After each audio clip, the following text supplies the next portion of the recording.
Call to order this work session of the Knox County Commission for Monday, January 17th, 2023. Seated to my right is Vice Chairwoman Terry Hill and Law Director Moyers. Seated to my left is Ms. Kim Ellis with the Knox County Clerk's Office. Madam Clerk, will you please call the roll? Commissioner Lundy. Here. Commissioner Durrett. Here. Commissioner Oster. Here. Commissioner Ward. Here. Commissioner Schoonmaker. Here. Commissioner Hill. Commissioner Lee. Here. Commissioner Beeler. Here. Commissioner Daly. Here. Commissioner Jay. Here. Commissioner Frazier. Present. All members are present. We do have a quorum. I will look to Commissioner Ward to lead us in tonight's pledge. Please stand, move your hats,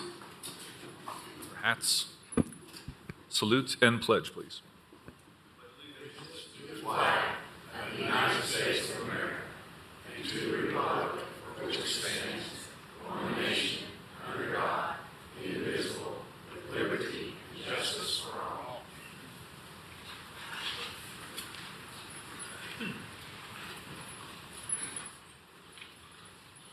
Thank you, Commissioner Ward.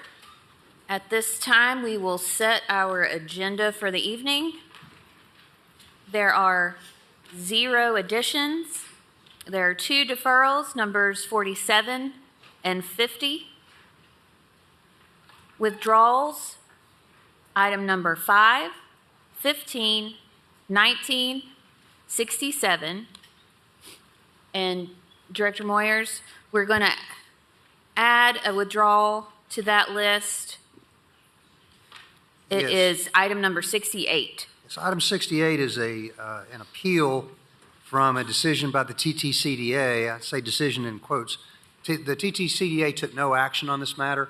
Under Ordinance 1434, the TTCDA is required to either approve or deny within 60 days of the application being filed. If they take no action, the certificate of appropriateness is considered to be approved under 1434B.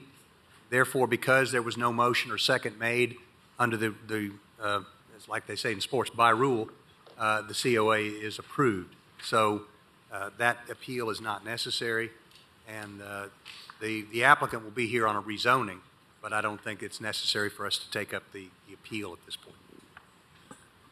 And by the way, I've also run this by Tasha Blankney, the attorney for the Planning Commission. She agrees with my reading of the ordinance.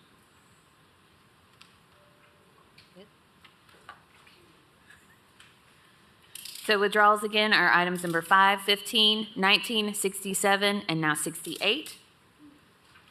Non-consent items, items 1 through 3, 7 through 9, 16, 32, 35, 48, 49, 51, and our zonings, which are items 54 through 69. And I'll repeat. Non-consent items include items numbers 1 through 3, 7 through 9, 16, 32, 35, 48, 49, 51, and 54 through 69. Commissioner Schoonmaker. Thank you, Madam Chair. I'd like to add a discussion item that came out of the Rules Committee that we discussed the time and day of zoning meetings.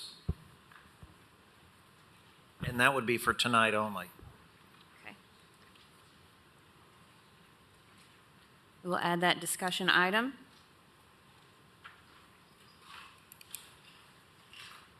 Any other amendments to the agenda? Is there a motion to set the agenda? Motion to move to set the agenda. Motion by Commissioner Jay with a second by Commissioner Oster. Any discussion? All those in favor say aye. Aye. Any opposed? Our agenda is set. Madam Clerk, will you please read the first honorary resolution? It's Resolution R-23-1-101, honoring Benny Smith and the WUTK 90.3 FM team for 40 years of on-air broadcasting. Motion to move forward with no recommendation. Second. Motion to move forward with no recommendation by Commissioner Jay with a second by Commissioner Oster. Any discussion? Seeing none, all those in favor say aye. Aye. Any opposed? That motion carries. Madam Clerk, next item, please. Resolution R-23-1-102 is honoring Knox County 4-H seniors. Motion to move forward with no recommendation.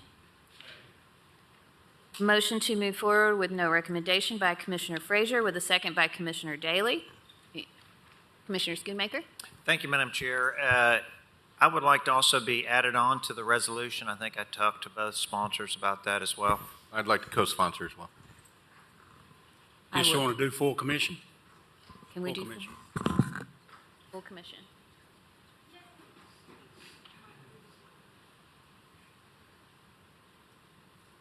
All right. Any more discussion? Commissioner Jay?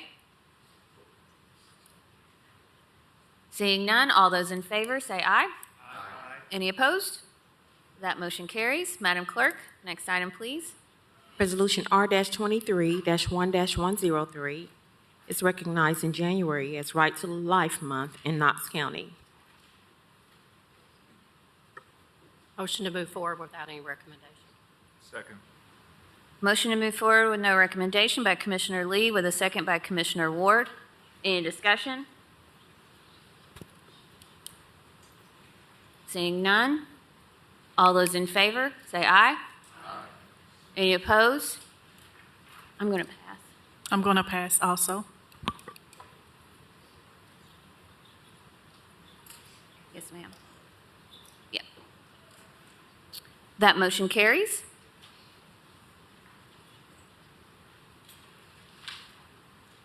Madam Clerk? Number 4 is presentation of Rural Metro Monthly Report by Jeff Bagwell. Okay, next And week. then the other one will be next week, too. Which number 6 is also to be heard Yes. next week. Okay. And then- Number 5 was withdrawn. Correct. All right. No public forum. Agenda items. Okay. That brings us to public forum. Those who have signed up to speak on a particular agenda item may speak at this time. We have 4 people signed up to speak tonight. Calvin DeBrell, if you would please approach the podium. State your name and county of residence for the record. You have 5 minutes to address commission. My name is Calvin DeBrell, 5201 Holston Drive, Knoxville, Tennessee. 865-323-6824 is the phone number. What we are doing is, Ms. Lee has a little bit of misinformation as far as the public trust we have in our law enforcement. Now, I'm backing up as far as 2005, ADA Murray Ward accused me of rape. Now, Attorney General Randy Nichols put the Knoxville Police Department and the TBI on my back, and we went as far as the rape kit being done and no DNA belonging to me on Miss Ward. But Randy Nichols, Charmaine Allen, Jason Honeycutt, Willie Lane, Hector Sanchez, who's now a judge, Jennifer Welch, Kenneth Irvine, Nathaniel Sanders, Bill Bright, Judge William Ayler, Judge Kaiser, Attorney Ronald Mills.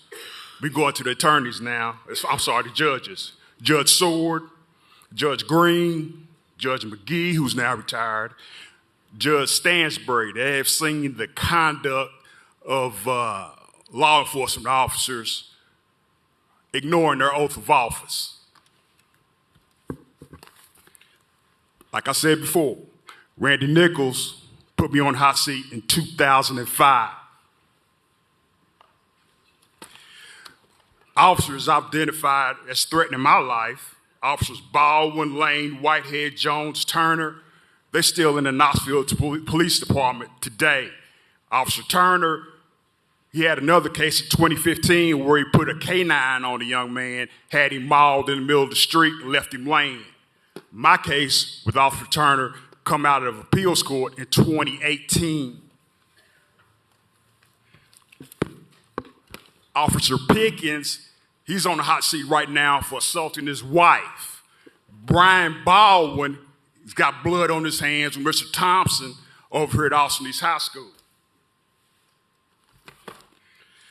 This young lady here, Miss Kimberly Clark, Judge Stansbury observed the conduct of the Knoxville Police Department, assaulting this woman in the middle of the night, having her stripped almost naked in the middle of the street. Officer lied about it. Did Judge Stansbury put that cop on the hot seat? No, he did not. We have a police officer here who run over a young man in the middle of the night, 100 miles an hour, Kingston Pike, no charges. Charmaine Allen is not doing her job holding these law enforcement officers responsible for their irresponsible actions. Now, November 9th, I was in Judge Eller's courtroom. Attorney Kaiser wanted to put me responsible for $11,000, $574 attorney fee. No. He tried it again this past Friday, January 13th, $15,000, $189. Total $26,763 for fighting for my life for a false accusation of rape that I've been beating the pavement with ever since. So here we are today, 2023, but guess what? We're over here in federal court with this. We've been over there in federal court since June. Everybody's sitting around waiting to see what happens next. I'm still here. Thank you for your time. Thank you. Next on our list is Will Bowen. If you would please approach the podium. Following Will is Rick Roach and then Ginger Treese.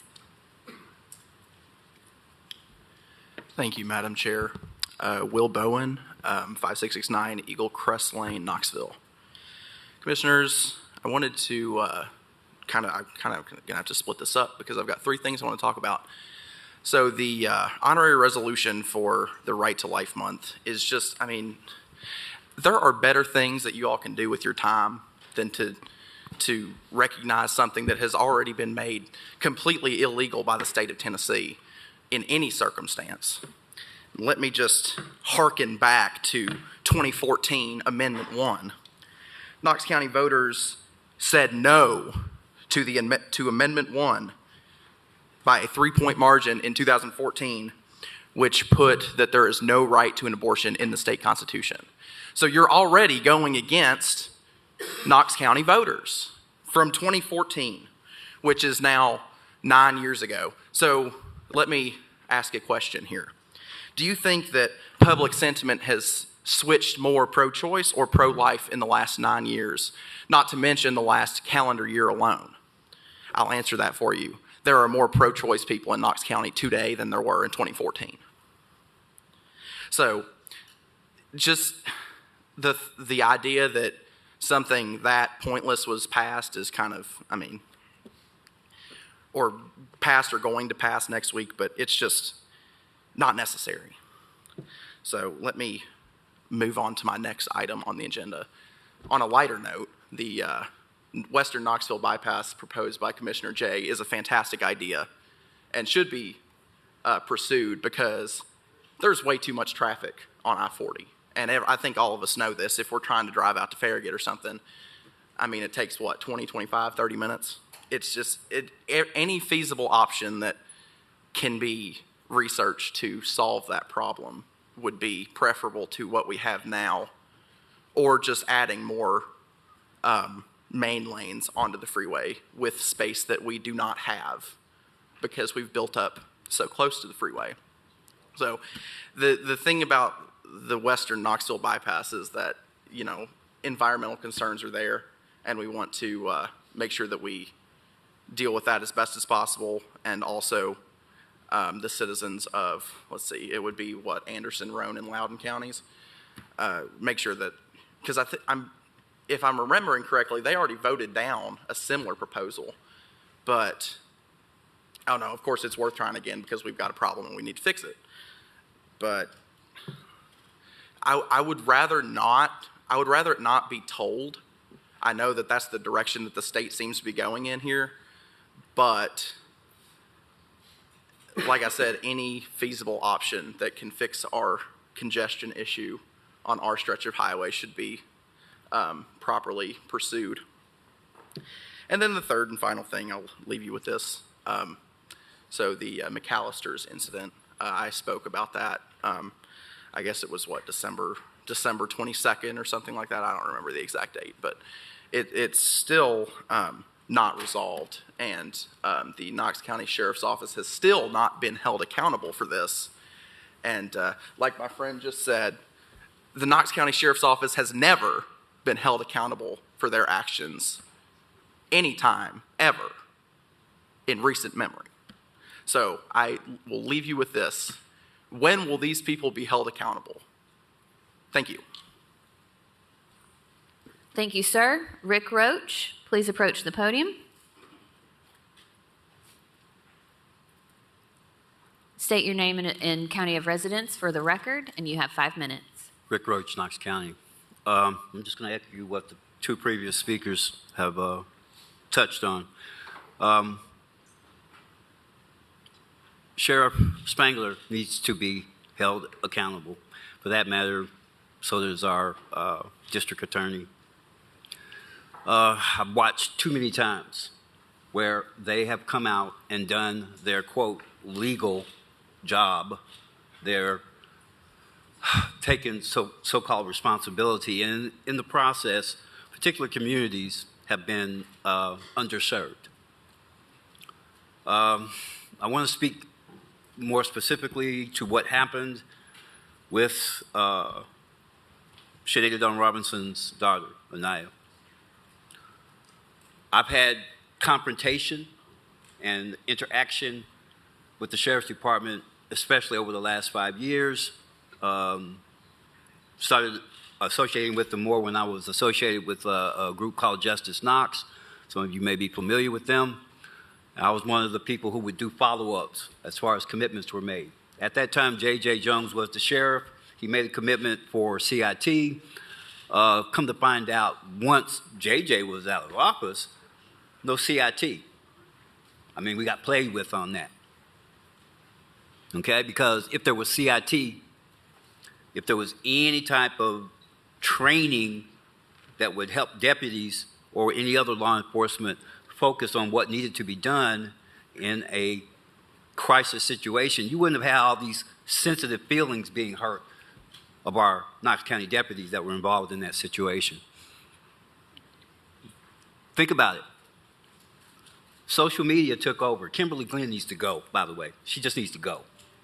I don't care if she's fired, resigns, somebody gives her the boot, literally, but she needs to go. And I don't mean any physical harm against her, but she needs to go.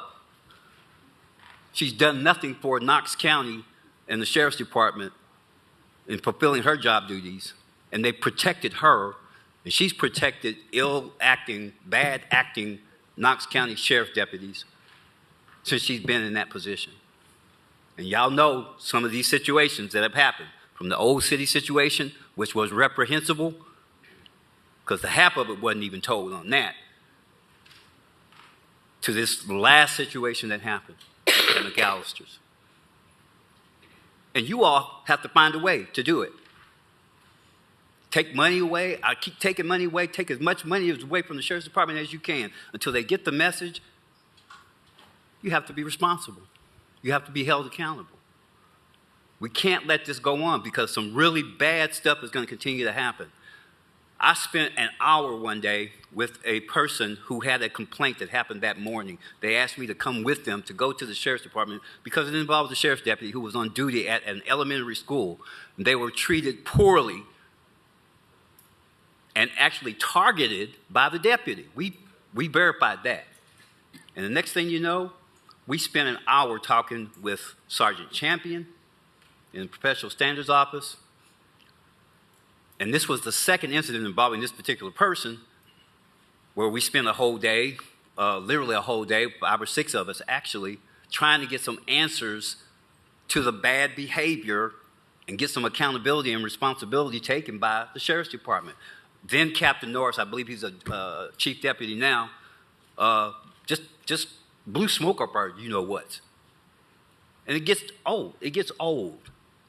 The disrespect, open disrespect, is obvious. And until you guys decide to take action and do something to pull these people in and say, I can't do this anymore. We can't have this. This is really bad. This is a bad representation for not just the sheriff's department, not just law enforcement, but for the whole of Knox County. And you guys are representing Knox County. And you are going to be held responsible eventually. So let's get this together and start making these people pay the price for their bad behavior. Otherwise, you're going to have problems on your hands that you can't control. Thank you, sir. Ginger Treese, if you would please approach the podium.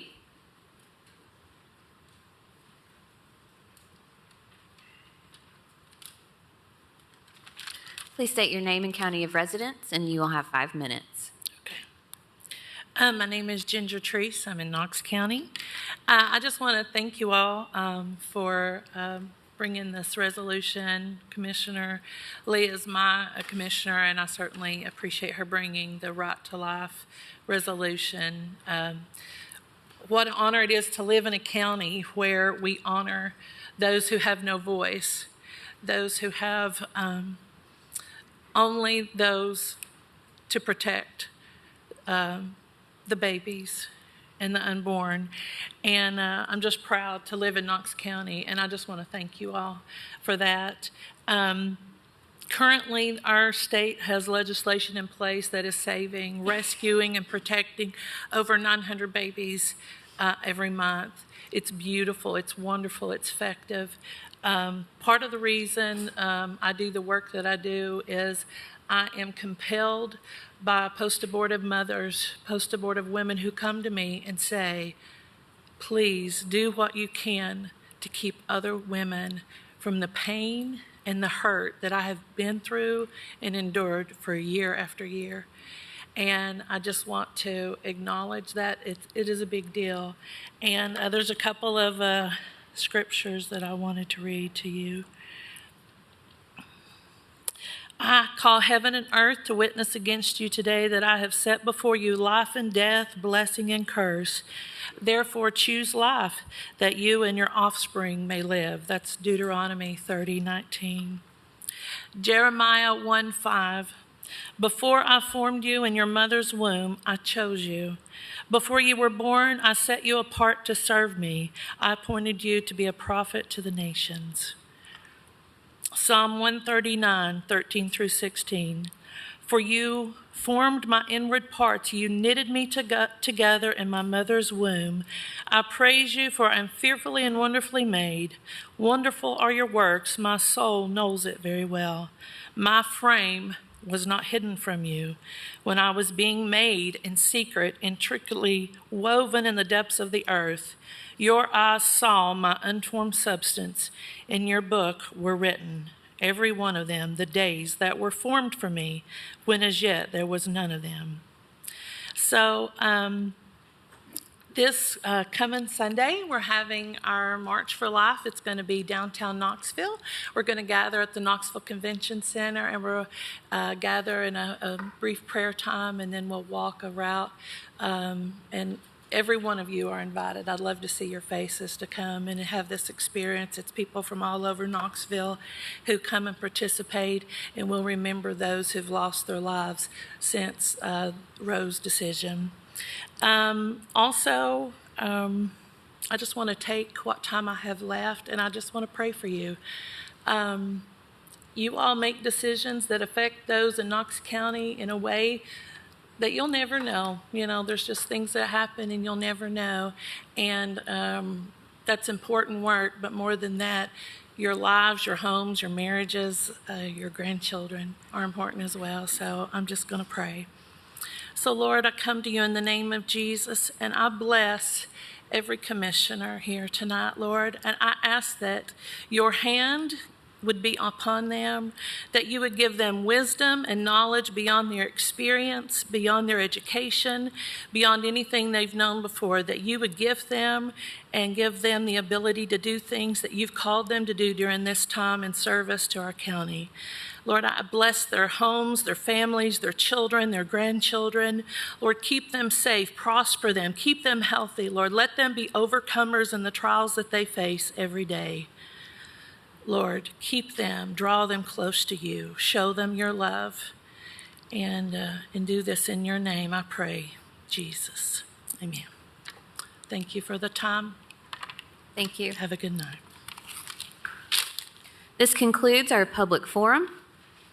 Madam Clerk, next item, please. Approval of minutes of the previous meeting. Is there a motion to approve?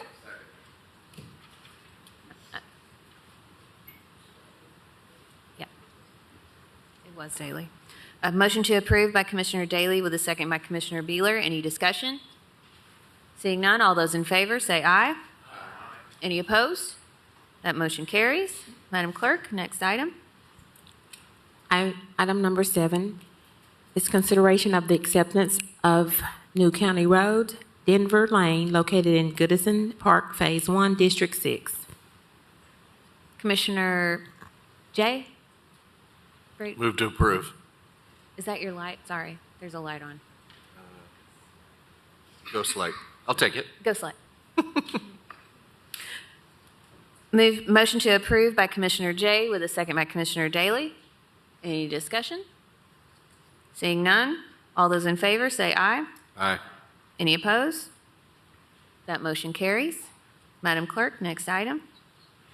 Line item transfers, total amount of $1,017,606.66. Motion to move forward without recommendation. Second. Motion to move forward with no recommendation by Commissioner Jay with a second by Commissioner Schoonmaker. Any discussion? Seeing none, all those in favor say aye. Aye. Any opposed? That motion carries. Madam Clerk? Item 9 is budget amendments, total amount of $8,911.98. Motion to move forward without recommendation. Second.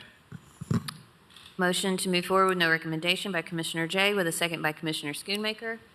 Any discussion? All those in favor say aye. Any opposed? That motion carries. Madam Clerk? Number next item. 10, spread of record, the Office of the Clerk and Master for the Knox County Chancery Court Handbook. Number 11 is spread of record, the Employees Handbook of the Knox County Register of Deeds Office.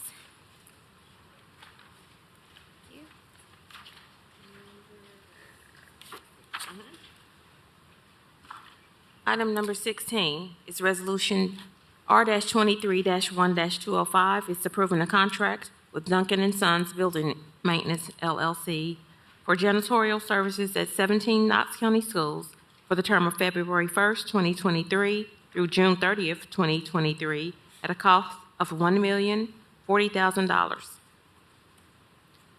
Commissioners, I pulled this from consent because I had a good discussion with the Assistant Superintendent of Operations, Mr. Garfield Adams, and I wanted him to come and discuss this. But before that, I will make a motion to approve. Motion to approve by Durrett with a second by Oster. Mr. Adams. Thank you, Madam Chair, County Commissioners. Basically, this year has been a little trying when it comes to custodians. We currently have available 392 positions. Of those positions, we have 309 that are filled. We started the school year with 89 vacancies, and we're at 83. We've worked very closely with HR and our new talent acquisition team for recruitment, and we're going to continue to do that. And they have some innovative ways to really attract and recruit custodians. But for the time being, our custodians are struggling in a lot of our schools, 17 to be exact. And so this was our way of providing our custodians with the necessary support that they need. I brought them in on December the 2nd, and explain to them the supplemental resources that we are providing with Duncan and Sons. And basically what that looks like is a contract to the end of the school year starting February 1st. The hours will be from 3:15 to 11:45 in the evening, and they'll basically work to assist our custodians in ensuring that our buildings are clean and giving them the necessary support they need. We also met with every principal that this affects, and they were in 100% support of this. I've got some really close relationships with those principals and had to take a few of them out for lunch and breakfast as they gave us the necessary time we needed for the supplemental support. And I can tell you that we have some exceptional principals who are actually taking this very seriously. A lot of our principals do a lot of the cleaning in the building along with our teachers, and so we really want to give them the necessary support they need to get out of this hole for those 17 schools, and while we have the necessary time we need to recruit and retain our custodians. We do have a healthy number of custodians. Once again, 309 custodians, and I want to be clear when I say this is a supplemental support. We are not outsourcing. We have no desire to outsource, and I will tell you 309 custodians, a very healthy staff, and after speaking with our custodians, they're very appreciative of the benefits of Knox County Schools. Right now, they just need some assistance to ensure that they can do their jobs effective and appropriately. Thank you, sir. Commissioners, does anybody have any questions or discussion for Mr. Adams?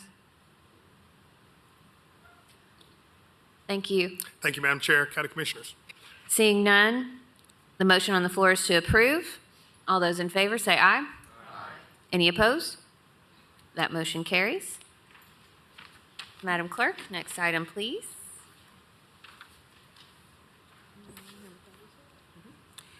Item number 32 is Resolution R-23-1-110. It's appointing Darlene Moyers, Chris Battle, and a commissioner to the Agricultural Extension Committee. Term expires December 31st, 2024. Commissioners, Commissioner Daly is term limited on this committee, so therefore there is an open seat. And so I will now open the floor for nominations or ask if there's any commissioner that is willing to serve. Commissioner Schoonmaker? Point of clarification, if Commissioner Daly would like to continue on, does he have that option if no one else wants to serve on that board? Tennessee Code annotated 495104 deals with county agricultural extension committees. It states that members are elected for 2-year terms, and it states that no member may be elected for more than 3 consecutive terms. So if Commissioner Daly's been on for 3 consecutive terms, then he would not, under the statute, be qualified to serve for a 4th term. Commissioner Daly? That's sad, so I nominate Commissioner Frazier. So you've served the 6 years?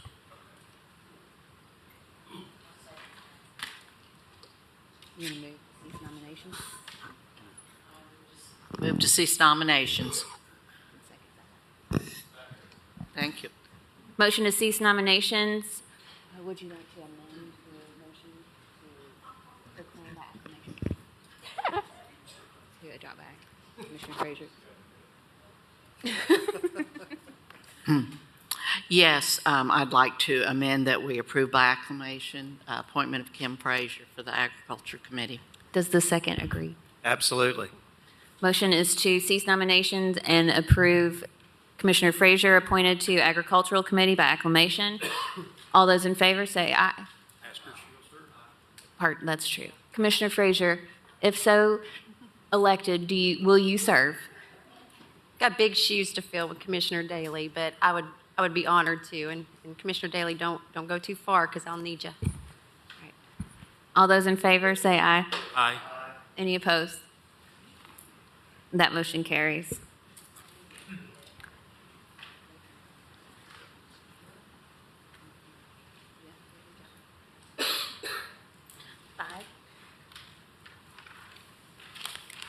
So the resolution now reads as appointing Darlene Moyers, Chris Battle, and Commissioner Kim Frazier to the Agricultural Extension Committee. Term expires December 31st, 2024. Motion approved. Motion to approve by Commissioner Daly with a second by Commissioner Beeler. Any discussion? Seeing none, all those in favor say aye. Aye. Any opposed? That motion carries.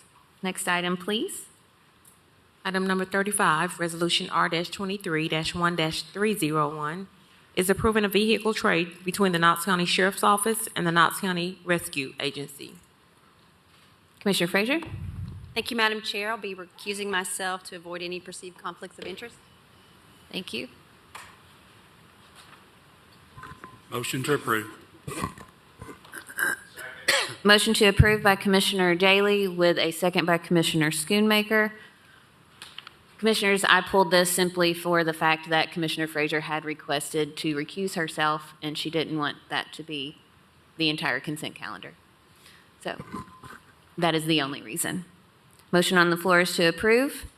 All those in favor say aye. Aye. Any opposed? That motion carries. Madam Clerk, next item.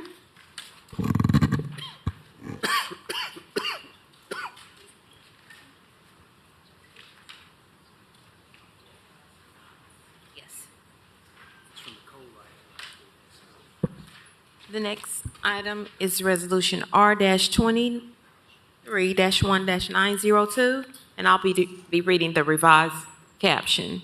It's a resolution encouraging the Tennessee Department of Transportation, TDOT, and state legislators to examine the potential for a new highway bypass around Knoxville.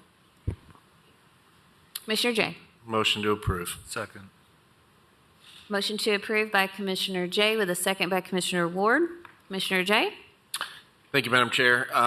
Commissioners, I wrote this resolution after lots of discussion and some preliminary work with our state senator, Ms. Becky Massey, who heads up the transportation committee on a statewide level. And I know that I can't imagine there's a commissioner here that hasn't had a constituent have this conversation in some way, shape, and form.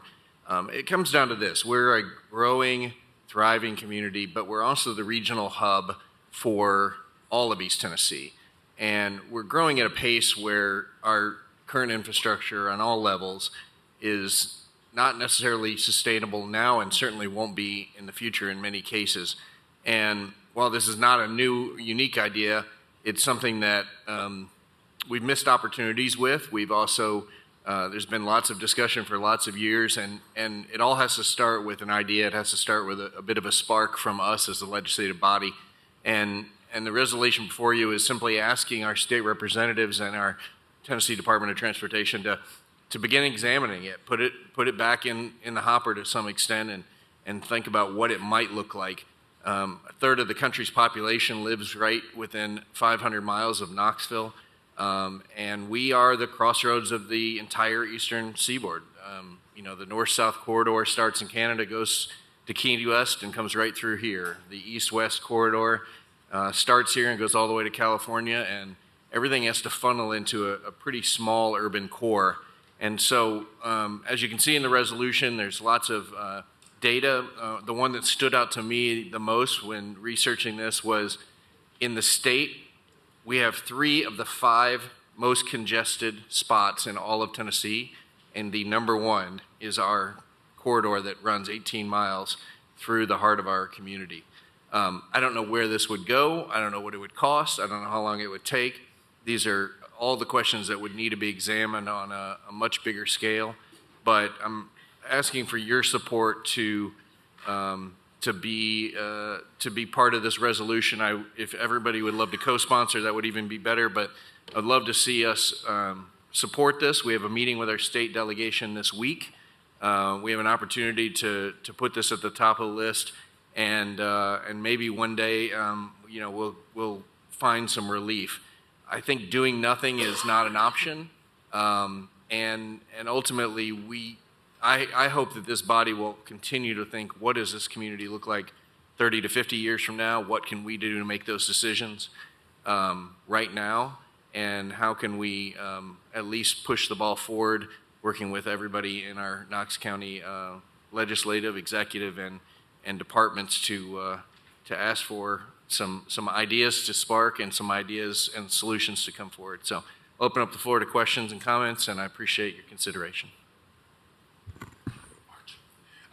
Mr. Mayor? Thanks. You mind if I make a suggestion, please? Thank you for recognizing me, Chairperson. Madam Chairwoman, actually, I'm sorry. In March, the Transportation Planning Organization passed a resolution requesting that TDOT convene a study to look at congestion on I-40 and come up with solutions, which might be a bypass, which might be something else and something additional. Maybe with this resolution, you want to look at not just a bypass, but, other solutions as well, which would make it more harmonious with what we did with the TPO. So just a suggestion, but I'd like to, and we can send you what we said to the state if that's okay. Okay, thank you. Thank you. Do you know who was first? Commissioner Daly? Thank you, Madam Chair. I would like to be added onto that, and also for the new commissioners, that when we do something like this, a resolution, the more votes we got, the better it is. And the unanimous vote is even better, because that's what they look at down at, they want support before they stick their necks out on the line. They want our support. So, yes, please add me. Commissioner Oster? Thank you, Madam Chair. And Commissioner Jay, I'd like to also be added, please. Same ad being. Is it going to be full commission? It's going to be full commission. Thank you. Any more discussion regarding this resolution? Seeing none, the motion on the floor is to approve. All those in favor say aye. Aye. Any opposed? That motion carries. Madam Clerk, next item, please. Item number 49, Resolution R-23-1-903, is approving a ground lease with the Concord Yacht Club Incorporated for recreational activities for a term of 10 years beginning July 1st, 2023 and ending June 30th, 2033, with the option to renew the lease for an additional period of 10 years with an annual rent in the amount of $1,000 over the initial term of the lease. Motion to move forward with no recommendation. Second. Motion to move forward with no recommendation by Commissioner Schoonmaker with a second by Commissioner Ward. Commissioner Daly? Thank you, Madam Chair. Mr. Cohen? Yes. Oh, there you are. I'm sorry.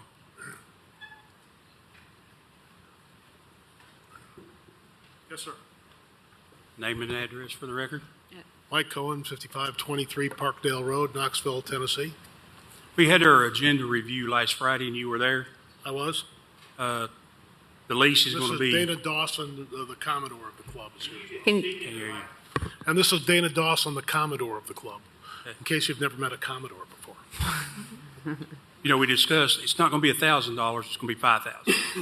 Right, a 5-year term at $5,000 per year, and then there are some other things that we will work out with the county about access and some other things to increase. Yeah, that's going to be the access, and then this is only going to be a 5-year correct term, not a renewable. After that, it's a 5-year term as we discussed in our agenda review. Yes, sir. And hopefully we can get things worked out in the next 5 years, 3 years, or whatever. But I just wanted to make sure that public access, 5-year lease, and it is 5,000, not 1,000 on the resolution. We're already working with Dwight and the county on that, and I think this is more a question of timing than anything. There are things like liability and the ADA. There are issues we have to work out, but we're actively working on them. Understand. Thank you. Dwight, you got anything?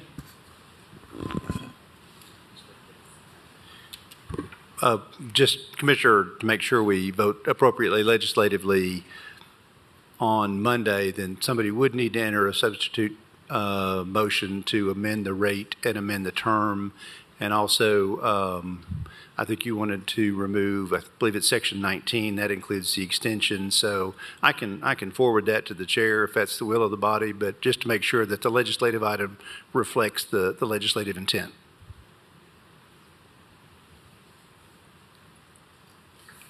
Thank you, sir.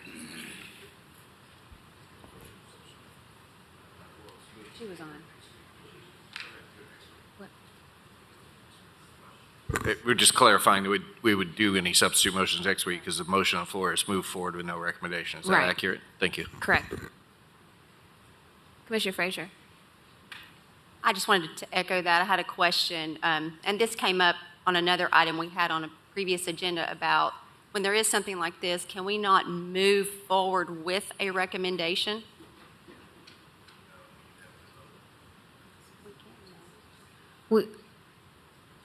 Currently, we wouldn't want to tonight because it's not stated correctly in what is on our agenda. And so we need to ensure that we know exactly how that needs to be changed before we did. So no substitute motion is needed either at this time? At this time, correct. Commissioner Schoonmaker. Thank you, Madam Chair. I guess I'll start with Dwight. Several questions.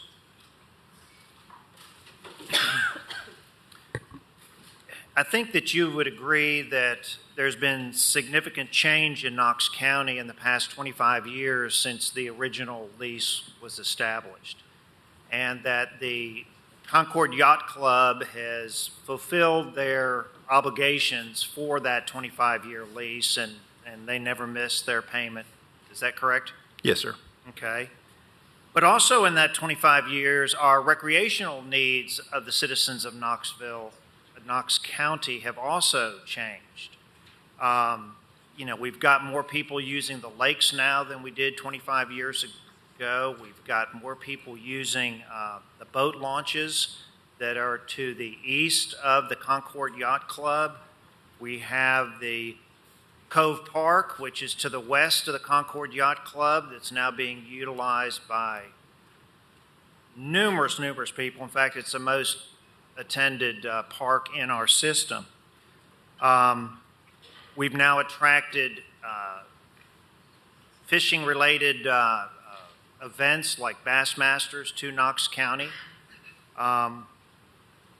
So my point has been that they've had 230 club members have had access, exclusive access to this acreage that's owned by Knox County, but now the 475,000 citizens in Knox County have not had access.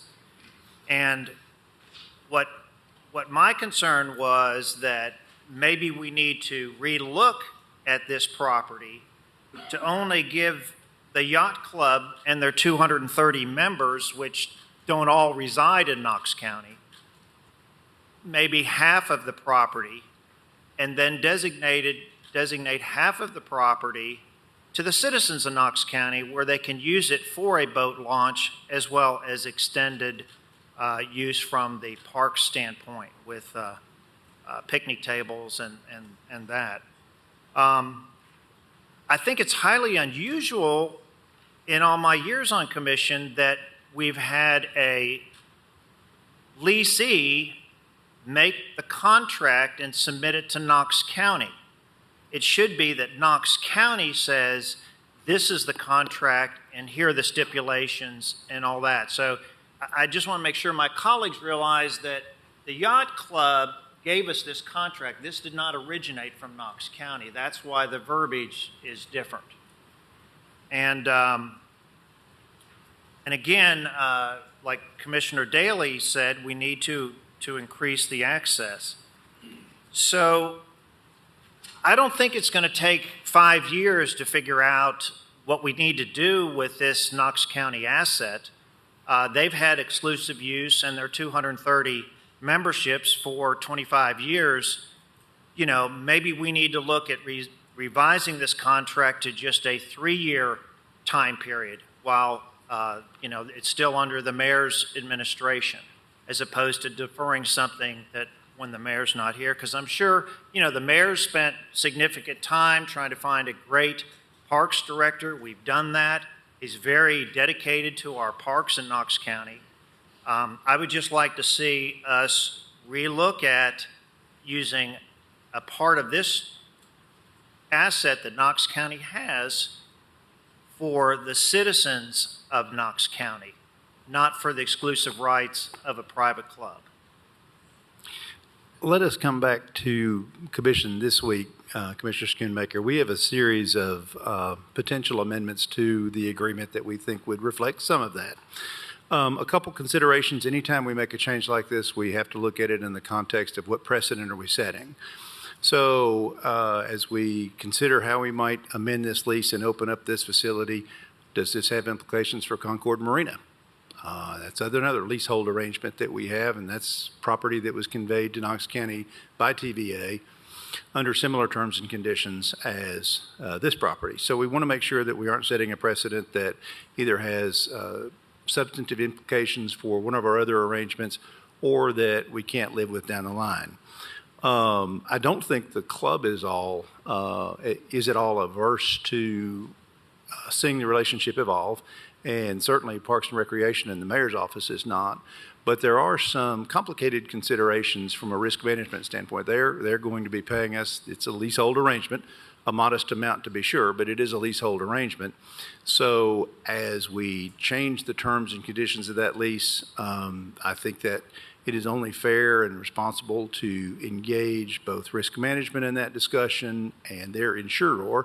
Their insurer has written them a policy based on terms and conditions that previously existed. If we're going to change those, they need to be a party to that discussion at some point.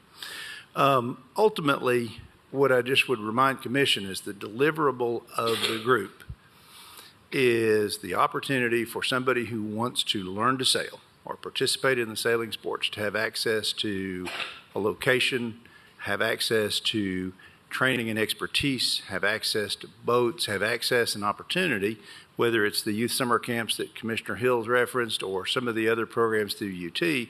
Their ultimate deliverable to us has been opportunity to engage in the sailing sports. It's no different from in the past when we've operated a rugby facility. We currently have a cricket pitch facility. We have disc golf. All of these things serve limited populations, limited stakeholder groups that have an interest in that particular activity. Just in this case, it's sailing, and with all that involves, boats and equipment and things like that, this is what this, how this arrangement has evolved. So we have a couple thoughts. I thought quite a bit after the Gender Review Committee discussion about the subject of out-of-county members. And we generally concur with the concern. I think over 80% of their members are in county, but we've already approached them. We believe firmly that if you are an out-of-county member, you should probably pay an increased rate over somebody who is an in-county member because you do not pay property taxes in Knox County. It's not a great analogy, but for instance, if you live in Anderson County, but you like our libraries better, Mrs. Black will issue you a library card, but unlike the one that you or Commissioner Ward or I have, it's not free. She will charge you a figure, I think it's $55 a year, if you're an out-of-county resident and you want to use Knox County libraries. So similarly, we thought your point was well taken on out-of-county residents. They aren't contributing to our tax base, so if they want to use the facility, perhaps they should contribute a bit more. So some of those are ideas that we want to bring back before the body before next Monday. After that, we can just have as much discussion as you need, and we'll try to land it in a place that I think respects all the considerations that have been raised. And then just one quick follow-up. I guess when we met in October, I think, was that the last time, I believe, when the question was raised, we have roughly 90,000 children in Knox County.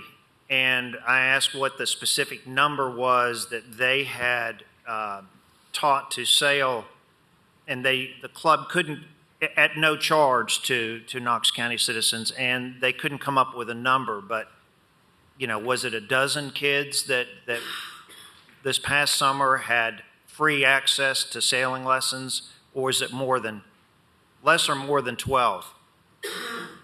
Speak to that. I don't know that we can give you an exact number. We'd have to go back and see how many. There are a lot of kids that participate in Boy Scouts, and we accommodate the Scouts and the Sea Scouts program there. I'm not sure if they may be paying a fee to the scouts or something. As I've talked with you and a number of commissioners, our sailing classes this summer will include a number of slots. It will go to organizations like the Boys and Girls Clubs and others and say, if you can get the kid here for the beginning of class and take them home at the end, we will furnish the sailing classes at no cost. Okay, but under the previous contract, there was no benefit to the children of Knox County. You know, I think this contract was drawn up a long time ago. It's just been forwarded and forwarded. And I think, you know, this time when it came up, there were valid reasons to say, wait a second, as you pointed out, the world has changed. And I think the best thing I can tell you and all the commissioners is this is truly the club and the county realize things are going to change, and we're trying to work it together. Nobody's resistant to change or anything else. We're going to work together and make this the best it can be. Part of that, I know the time frame is an issue with you. Part of it is even after we reach an agreement, the club may need some time to get its financial house in order for what the new world is going to be like. So I think this is more a question of timing. But all the things you're bringing up, nobody from the county or the club is resistant to making changes and making this better for everybody. If I could follow up, Commissioner Schoonmaker, one of the things we're going to send to Commission this week also is a proposed change to the contract that would involve quarterly reporting from the club to Parks and Recreation, which would be forwarded to Commission, and we just have to determine what are they reporting on. Hours of instruction, number of kids that have participated, whatever that data might look like, and we need a little bit of time to discuss that with them.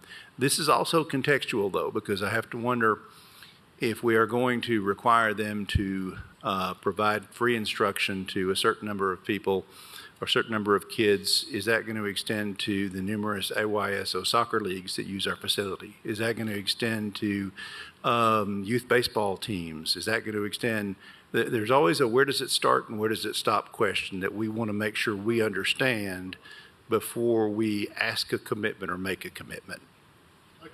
I'd add one more thing, just so all the commissioners know. A part of the cost of membership is the fee, as you have mentioned, but another part that applies to all members is giving a certain number of hours of volunteer time at the organization and everything. So it's more than just money. The members there go out and work and help keep the club operating.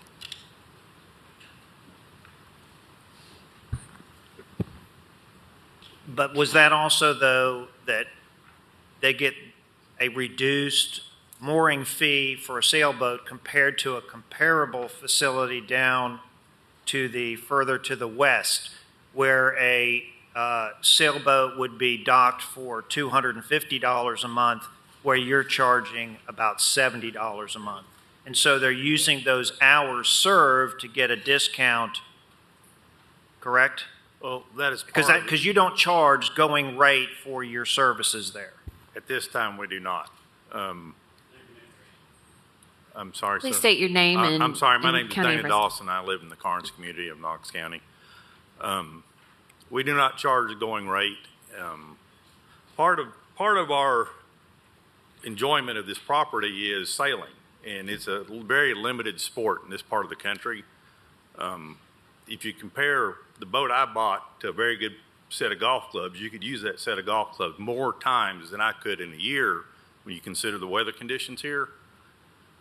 To help attract people to the sport and hopefully enrich our community, because this is another avenue that we grow our community and enrich it, is the fact that it doesn't cost as much to keep the boat. A lot of our members cannot use them as often just because of weather conditions. There's a price point, basically. If we raise it to the going rate, there's a number of the boats would probably leave. What we would do with the docks would be up for discussion, but we also do not provide the same level of services the other docks do. We don't have individual power hookups. We don't have individual water hookups. We don't have quite the same level of security to the docks either. So it's not a complete apples to apples, but I agree. We do have deep water slips that have value, and our members recognize that and use them. Commissioner Frazier? Thank you, Madam Chair. Just a couple of last comments before this ship sails. Get it? See what I did there? Anyway, just wanted to point out that the community partner is delivering the ask of the current contract or the current agreement. And I think it's important for us to remember that. And so the ask are changing. We are changing the ask of this organization. And so the new ask, and we discussed this at the meeting the other day, will have metrics of performance standards with quarterly reports to commission. And that was something that was really important to those of us who were in attendance. And so respectfully, I've served on small boards like CYC, and to kind of echo what Mr. Van de Vaart said, we're looking at a lot of changes and expectations that are new, and this organization and their board, they will need some time to implement those, as well as the county will need time to further clarify the expectations. And so respectfully, I still think 5 and 5 would be the best way to move forward. Thank you. Commissioner Ward? I just wanted to add a little color to this. I'm basically a product of the Sea Scouts. When I was a kid, I went to Boy Scouts and I hated it. I don't like camping, and that's why I left the military. I still don't like camping. So I come from a good family. We had a small construction company. We worked hard, and my mom wanted something for me to do, so I didn't get in fights after school and stuff like that. So she found the Sea Scouts instead of the Boy Scouts for me. And it's a lot more physically demanding, but it was good for a young man that had a lot of energy. I learned how to sail. I learned how to tie knots. I learned how to be a part of a team, part of a crew. It was really a great experience for me, and I kind of stuck with it. And as I grew older, I grew up in the Northeast. I grew up 6 houses from the water, so a lot of more sailing opportunities up there than there are down here. But the summers I would work for guys for rich guys, basically boats, and would crew their boat for them. And they would give me some extra money, but it was a great learning experience, and it gave me, as not a rich kid, but as a middle-class kid, the opportunity to meet all these business owners and people that could afford these beautiful yachts and boats and work with them and everything else. My first internship on Wall Street was from a guy that I crewed for. So like my opportunity in business and all the things that I learned came from a lot of mentorship that I wouldn't have had the opportunity to have if I wasn't a part of this organization and didn't grow up around these kinds of things. I did sports and all that rest of that kind of stuff, but this was it was important for me to get access to this. And I think going forward, we have a lot of good points that there needs to be some more opportunity for inner city kids like myself to be able to go out there and learn this sport and be a part of it. But I don't want to discount, maybe it's not, like soccer, 10,000 children, but the 100 kids that get the opportunity, that might make a really big impact on them like it did me, and might give them access to people that they would normally never meet in their neighborhoods or on their streets. So yeah, it's a small club, and we're not in a sailing environment down here, and we're not, it's not part of our culture, I guess. But I wouldn't completely discount it, because for a middle-class kid like me, it was a great opportunity to see more of the world and more worldly people and business opportunities and learn a lot of life. So just give some kind of color to this whole situation. Thank you, Commissioner. If you didn't know, I'd let you know that one of our Sea Scouts 2 years ago won the highest award given in America for Sea Scouts. So he learned that at our club. Is there any more discussion? The motion on the floor is to move forward with no recommendation. All those in favor say aye. Aye. Any opposed? That motion carries. Madam Clerk, next item. Item number 51 is regarding ordinance O-22-12-101, and it is an ordinance amending the Knox County Code Appendix A zoning, Article 3 by adding Section 3.100 temporary uses, which includes use standards for temporary occupations of a recreational vehicle, camper, or other non-permanent habitation, and Article 6 by adding Section 6.12 pertaining to temporary use permit. This amends Ordinance O-90-9-130 adopted September 10, 1990, as amended on second reading. Motion to move forward with no recommendations.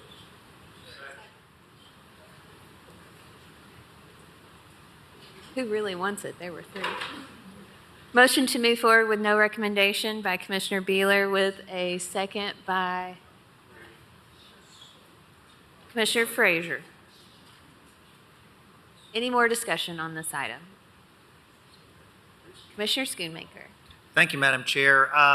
Seeing that Mr. Snowden is in the audience, did we get a determination on what the fee was going to be? Had that been determined for the person that wants to have the temporary housing? Or just a rough idea? And this originated in the 7th District, this Yes, sir. correct? Okay. Yes, sir. I spoke to Andrew, the gentleman that was here. Sorry, I was running a little late. To my understanding, we weren't planning on charging a separate fee for the temporary.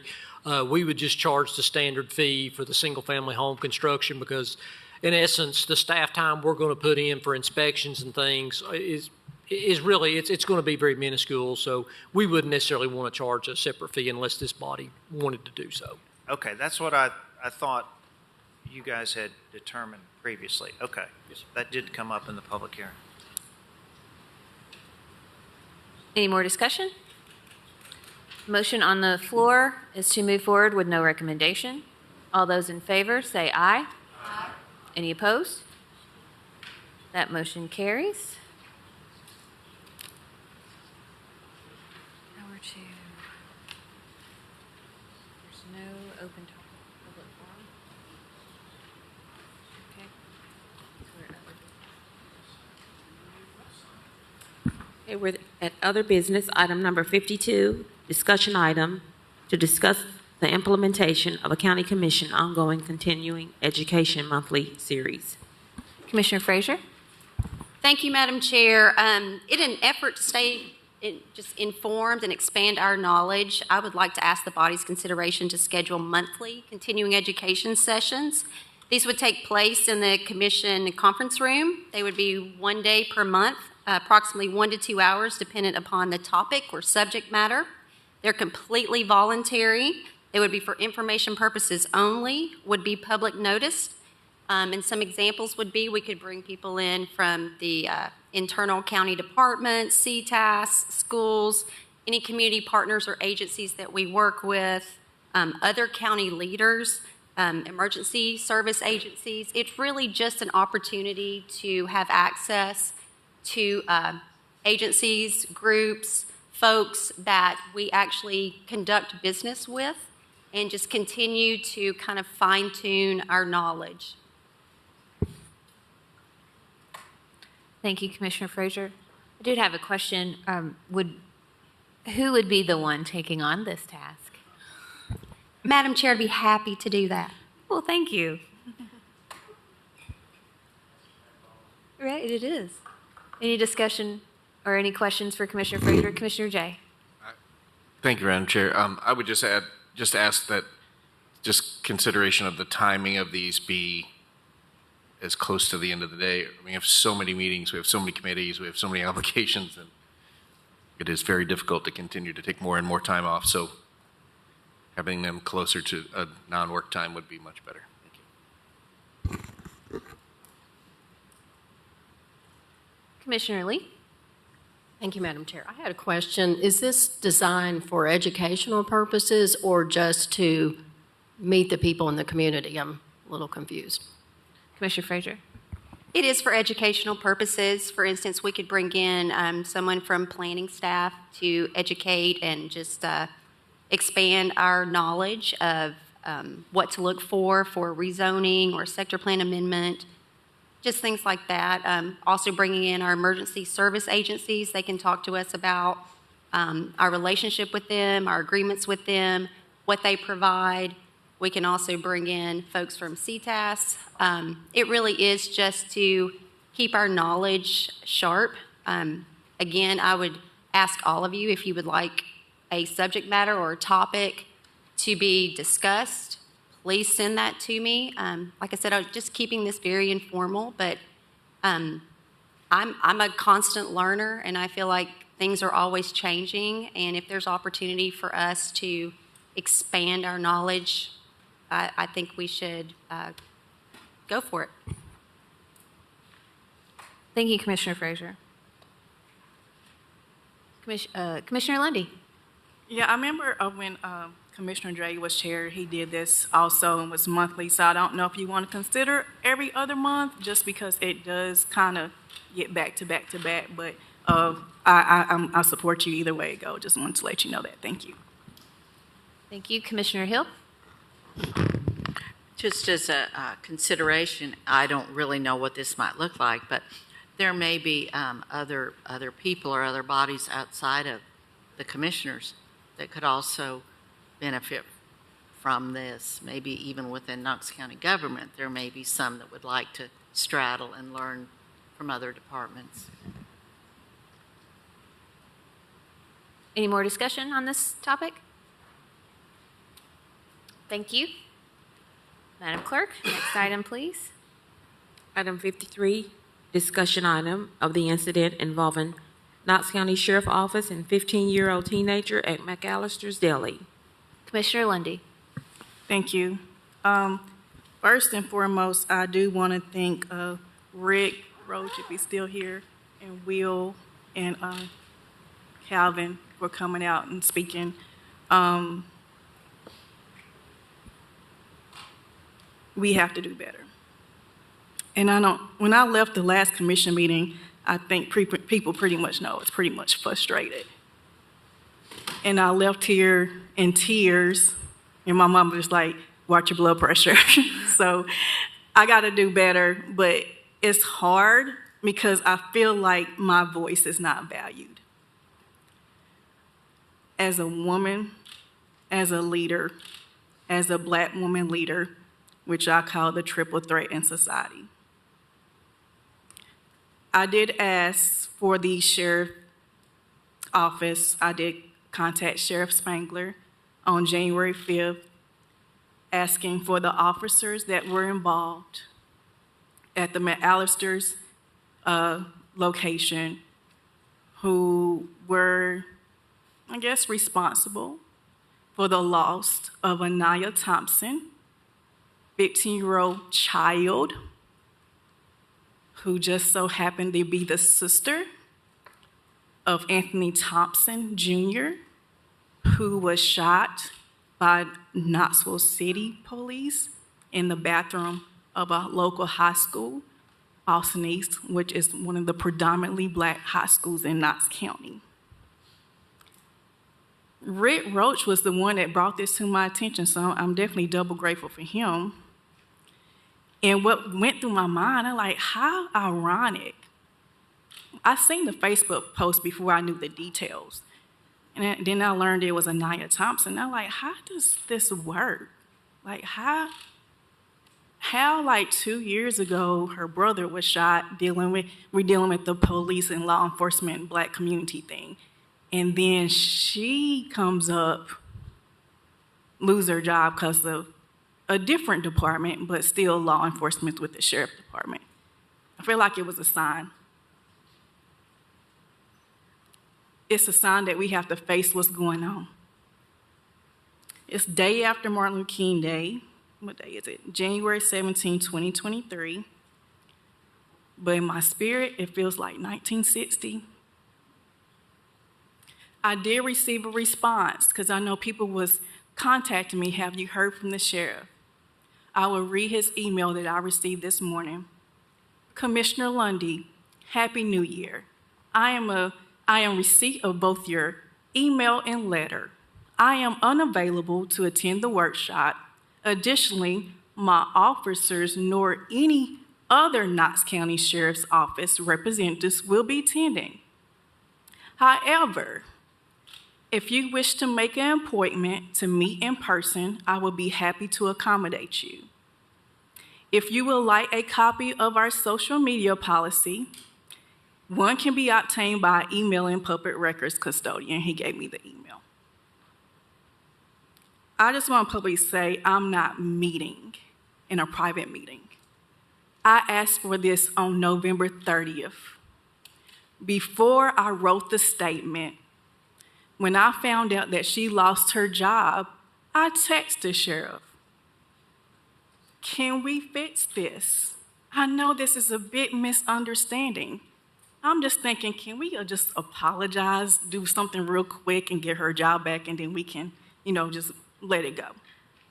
That's not it. He just wanted me to let it go. So I did inform him I was making a statement. I wrote my statement, which was published in the media outlets. This is the first conversation through email that I had with him today. And then they don't have the, what's the word I'm looking for? The guts? What's another word? Y'all can help me with a word. No guts. Huh? You're right, no guts. No guts to show up when a 15-year-old was put on trial. She came at the last meeting and stated her case. But here we go again. No one cares. I can't help but to believe that if any other of my commissioners would have requested them to come, would they have come? Or furthermore, if they didn't look like Anaya Thompson, will we even be here having this conversation? These are real words. Most of the emails I received were from white middle-aged women. They the ones telling me it's racism. I'm trying not to use the R word, because when I say racism as a black woman, I'm overreacting. So I just let everybody else say it. Is it racism? Was this targeted? People believe it's targeted.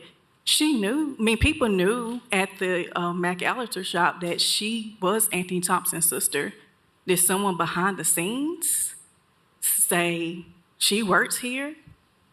I'm not sure. Make sure you read the article that comes out in Knox News Sentinel tomorrow about her story. She's a woman with goals. She's way braver than I am. She wants to be an attorney. And guess what? She gets to remember, at 15 years old, I lost my first job because officers said that I denied them service. Oh, poor officers. Oh, 1960. We dealt with that as black people. We deal with it today. We don't post it on social media. One argument one would say from the sheriff's office, they never said her name. They never say how old she was. But guess what? When she was still at work, one of her coworkers seen that post, and that broke her down. A few minutes later, after having that incident, how does a 15-year-old supposed to process that? You let me know. How does she supposed to process that? And then she's getting damaged on social media on trial, like she created the biggest sin in the world. But no one from that office, from the sheriff's office, decided to, let's sit back on this situation. Let's analyze it. Is this real?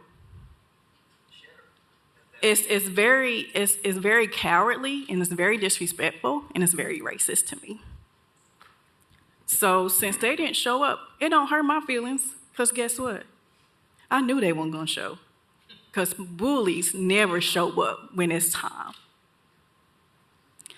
I want to thank my team. I would not name them, but I came up with another draft solution, and I will be contacting the law office to make sure if I need to make any amendments. But it is about our subpoena power as a legislative body. To subpoena the officers involved, then also Sheriff Spangler, Communication Director Kimberly Glenn, and all the records and communications that happened between that time and December. I did not want to go this route, but my love and grace gets the best of me. I just wrote a simple letter hoping that people will come, have their statement, because it's only fair that when there's more than one party involved, everybody has the right to speak, right? I believe that's true. I didn't want to put my commissioners in position. I need a 2/3 vote to even subpoena.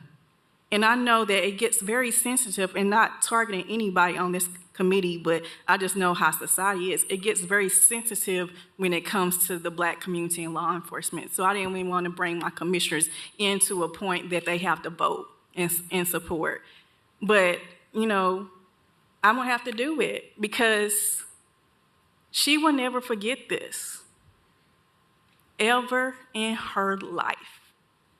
She will carry this for the rest of her life because people are insecure and they're bullies.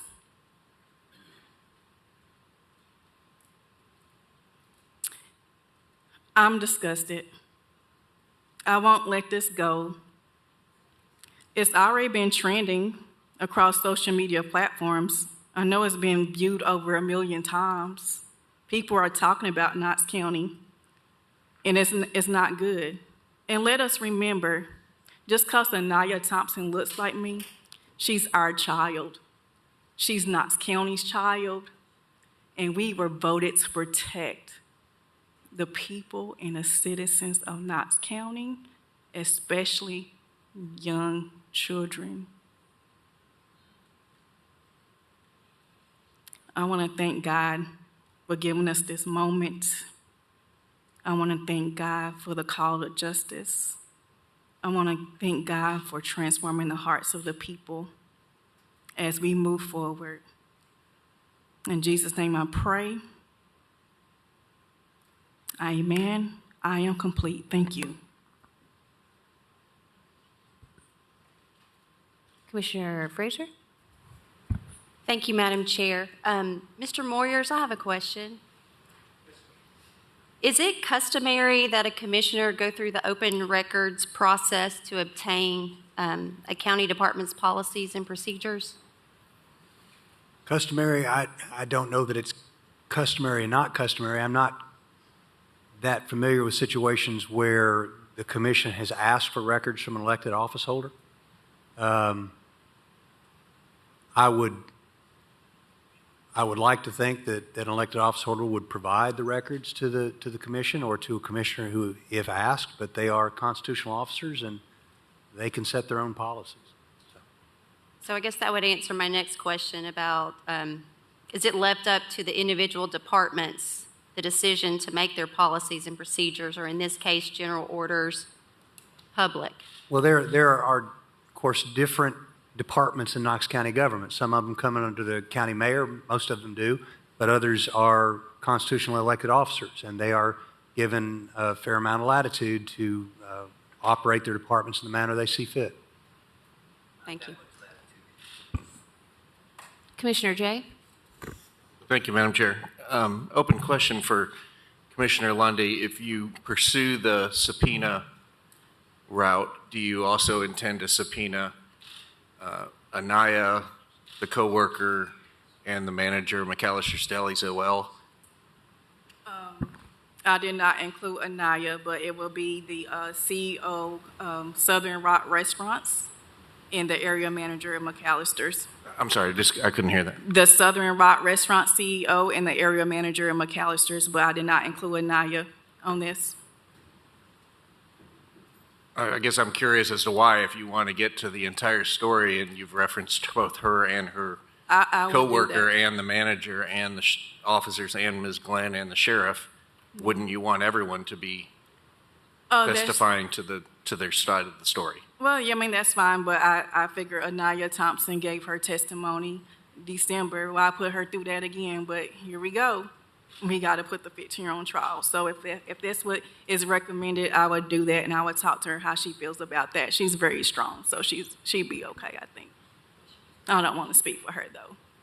but she's already stated. I just want to make clear, as people are probably watching, she did make her statement on what happened the last commission meeting, and also she will, I think, in the newspaper tomorrow, her statement will be included in there. Thank you.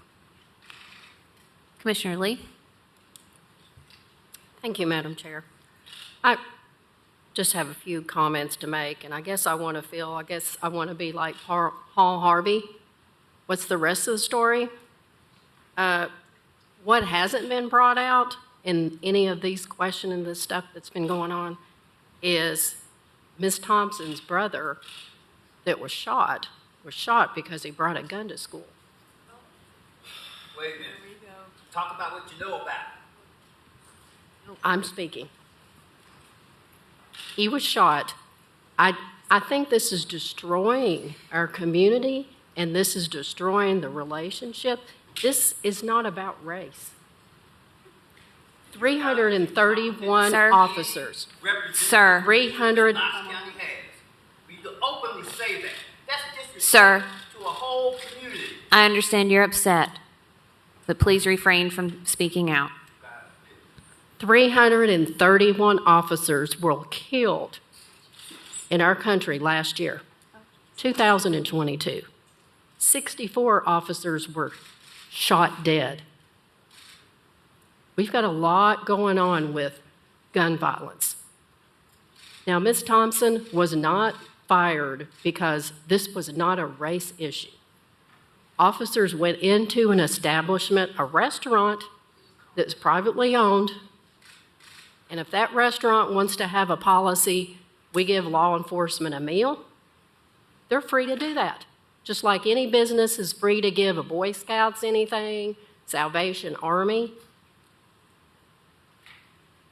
I just wonder if the victim advocate that spoke to us last month, how much therapy or counseling did they help Ms. Thompson when she lost her brother? Maybe they needed to do some counseling then to help her get through that. Maybe they should have done some counseling then to see what she needed to be able to work in public. She didn't have to work at McAllister's. So all we're hearing is she was fired. My point is not saying that, it's unfortunate what happened to Ms. Thompson's brother or that she lost her job. But she was free. She had the liberty to not work there. And if McAllister says we give free meals to officers, if you don't want to honor that, then go work at McDonald's. And to come in here and make it a race issue to this commission, to divide our community and make this is not about race. This is about respect. They came in there to get a meal that they are customary given a meal, and she was fired because she didn't want to uphold McAllister's policy. And then we want to make it a race issue.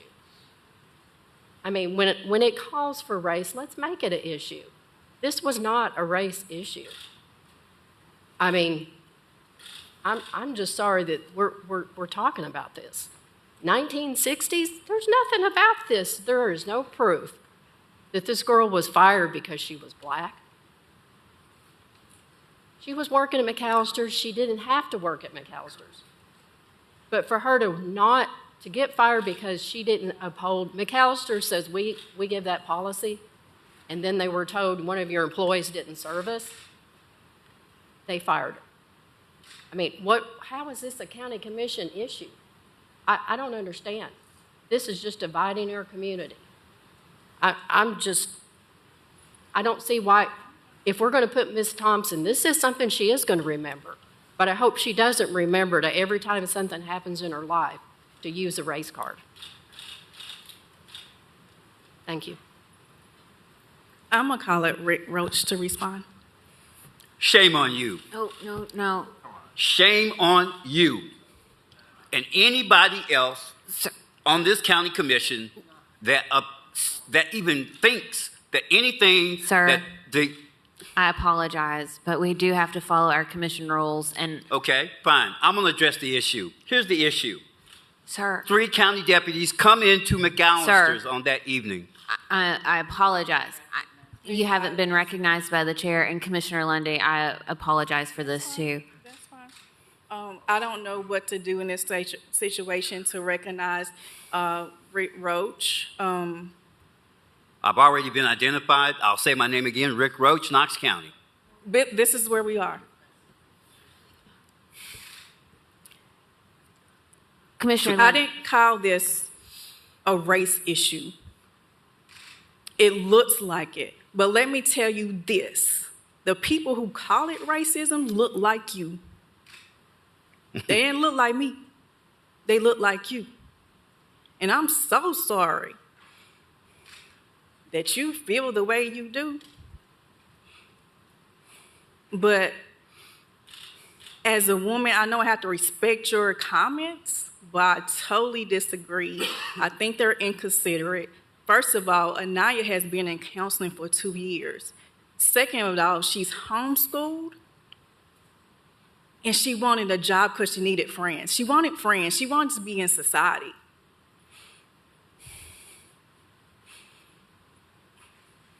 We are insensitive as hell in this county, and I will continue to say we in freaking 1960. I am complete, because if I say anything else, I'm going to end up cussing. Put that in the news. Thank you. May I be recognized? Let's let it go, Rick, because we don't, last time people were arrested for advocating for their community. We will sign up so for that the you next. know what kind of Sir, a low-down dog he is. sign up for public forum for next. Hey, Rick, thank you. Let's sign up for public forum next week, okay? Do that for me, because we want to stay compliant, because, sometimes we get arrested for speaking out loud. We don't want that to happen. I appreciate you for coming. I'm out. Y'all have a good one. We're never going to move forward, ever.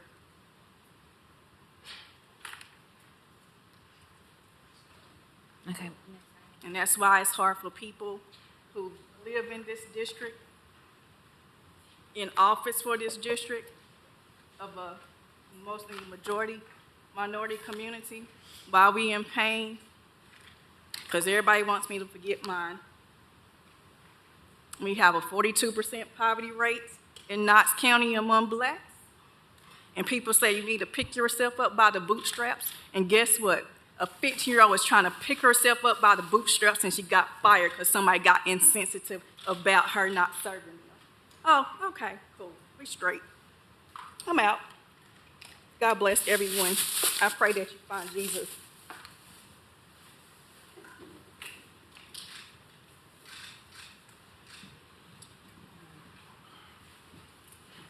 Discussion item regarding the time and date for zoning meetings.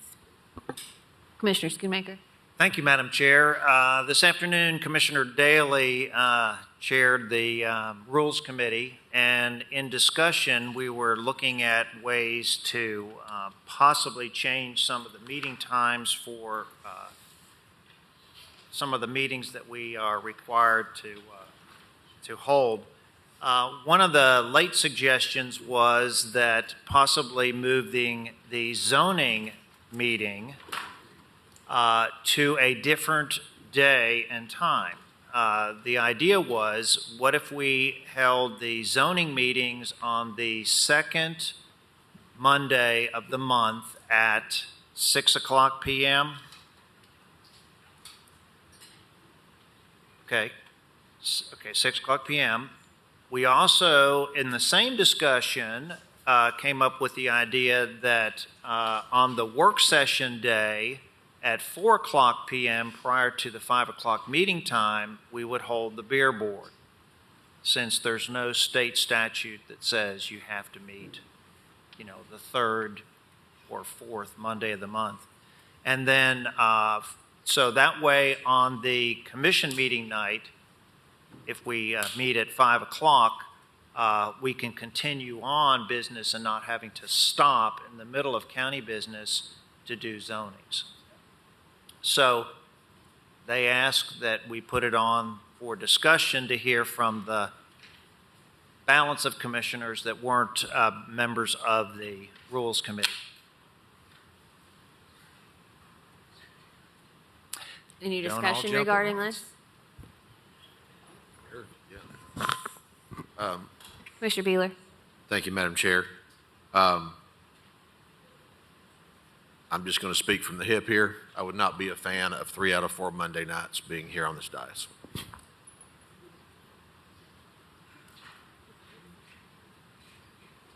Anyone else? Would you? Commissioner Hill? I do support the moving of the beer board to coincide at 4 o'clock on the work session day as opposed to doing it on the same day as we do our general meeting and zoning. Commissioner Jay? Thank you, Madam Chair. I'd be in favor, I definitely in favor of the beer board moving before the work sessions. When I think back of all the meetings, at least for the last couple, 2-3 years, I would say a minimum half of them, we have stopped our regular meeting to then go to zonings and then come back to our regular meeting. And I think about staff members, I think about other people in the public that are then waiting through all of zoning to get back to it, even the public forum at the end. I think it's hard to say add another day altogether. However, I would much rather have 3 Mondays with shorter time frames than to have what almost it seems inevitable that we have, our commission meetings running 7, 8, 9, 10. A couple of years we had it 11, 12, 1 in the morning. Mostly because we have a block of at least an hour for zonings, if not more. So if choosing 3 days, shorter time frame versus 2 days at much longer, I'll take the 3. Commissioner Daly? Thank you, Madam Chair. I personally like the shorter time frames of 3 days.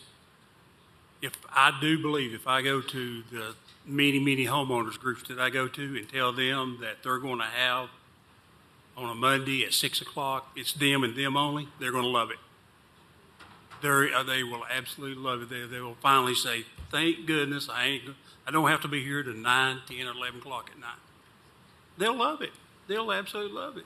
And if today in the Rules Committee we've heard we're here to serve the public, well, let's serve the public. Let's give the zonings on a Monday night. Starts at 6 o'clock. We won't be here at 11 o'clock. It won't be long hours. So if we're really here to serve the public, let's serve the public. Let's give the zoning people what they deserve, the time that they deserve. So I'm for it. That's for sure. And I think it'll work. I really do. I think it's a good idea. It's a great idea of moving the beer board. Thank you, Commissioner Oster, for coming up with that. Too bad we didn't think about it 6 years ago or 8 years ago. That's You're just waiting on me, Commissioner Daly. Yeah, well, that's why when you have new people come on and you got rules, you go in and you get new ideas. Commissioner Schoonmaker's the oldest one here as far as 8 years now. I'm at 6. Rich, who else is at 6? Yeah. So it took someone new to think out of the box and say, let's do this. Well, let's think out of the box and serve the zoning people. So I'm for it. Commissioner Oster? I just kind of want to echo what Commissioner Daly said, that hopefully everybody likes the idea of the beer board on workshop. I think it makes it a little bit easier for everybody, but also make it to where whatever we do as a commission, we always want to make sure that it is the best for our constituents and that they always know that they have the opportunity to be heard. So whatever that, how that looks for me, I'm good with that.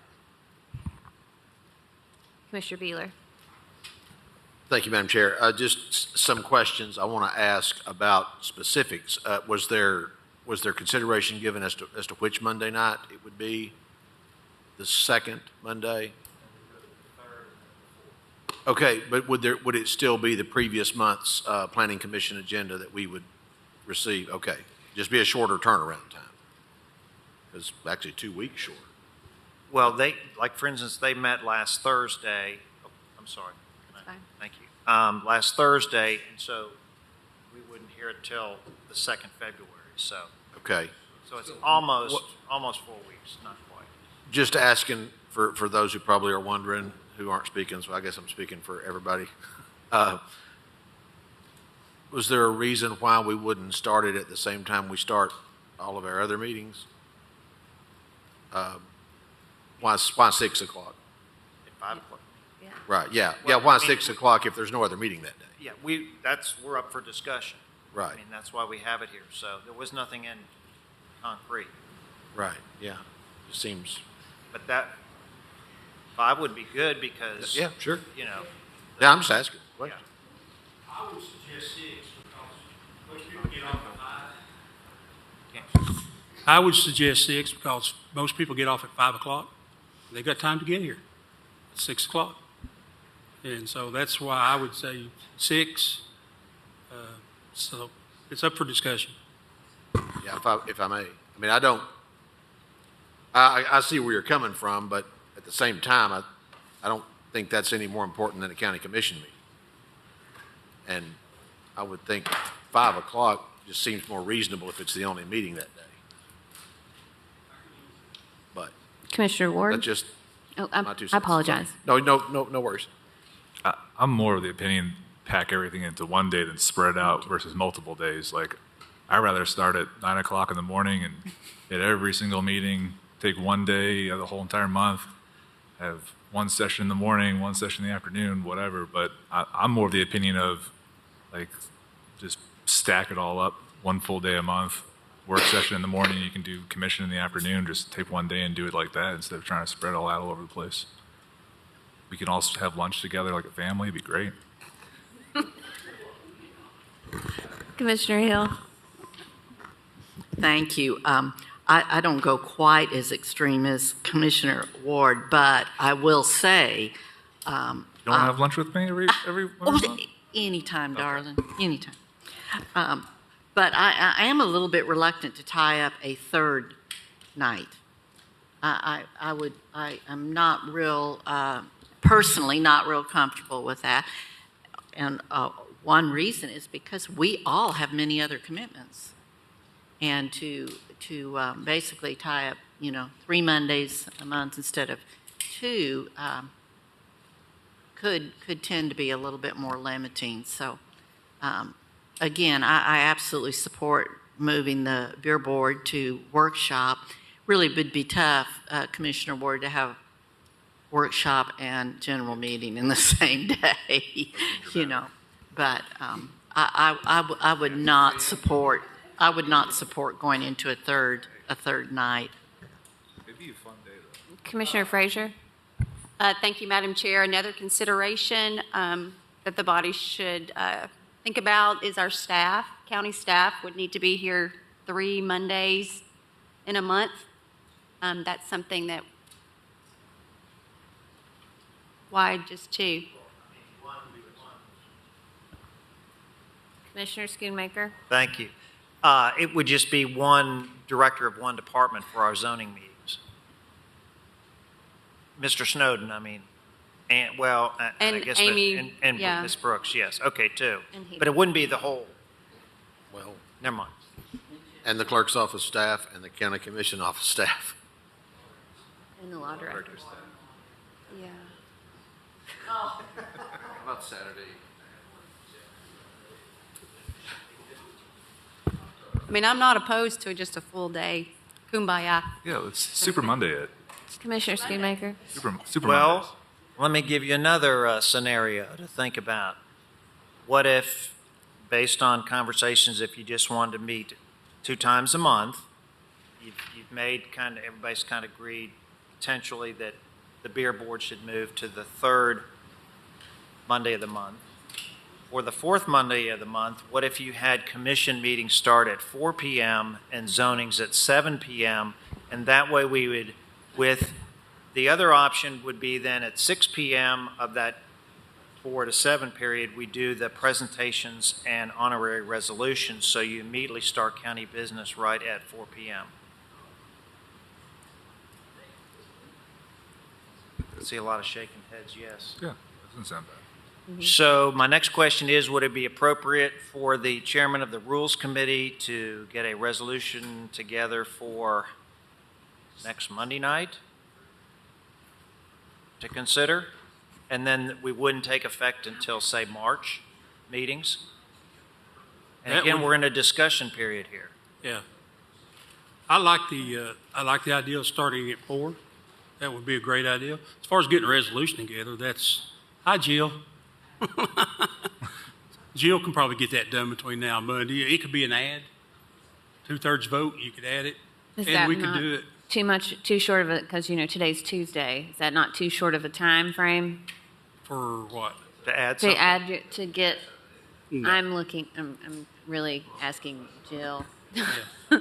No, we could add it. We could add it. We can get it done. Yeah, we Okay. Hey, stuff being added the day of. Yeah, no, we can get it done. That's not a Yeah. problem. So, the only question is, it does not have to go through the Rules Committee, this change, or would it? No. Then I guess we'd make a motion to have a resolution drawn up to be added next Monday, and we can discuss it even farther next Monday. Second. That's a motion. What? Jill? I have another comment. Commissioner Frazier? Thank you, Madam Chair. Why don't we move the beer board meeting first, see how that goes, and then take a little more time to think about the other? Because also, it's quite comical to even say this, that commission is considered a part-time job. Many of the body have full-time employment. So that should also be a consideration, just putting on my HR hat. So we've got several things. I would just like to maybe throw out, let's move the beer board first, see how that goes, and then take a little more time to think about the other. And confer with county staff and everyone have time to give their input. Commissioner Oster? I like that idea. I think maybe stick with the beer board and then maybe try to do the resolution for the meeting change time for February, because next week is already going to be jam-packed and a very long meeting. So and that's just a friendly suggestion. Commissioner Hill? And one other consideration also, if we start looking into other dates, is scheduling of this room, which is about impossible.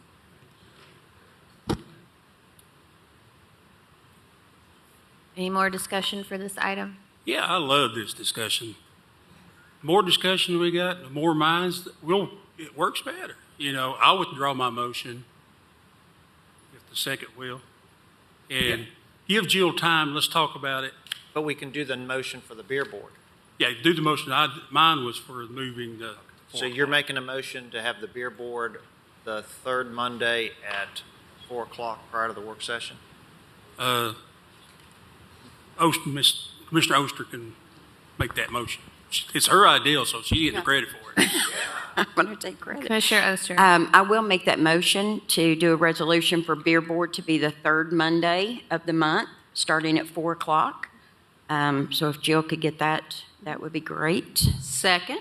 Thank you.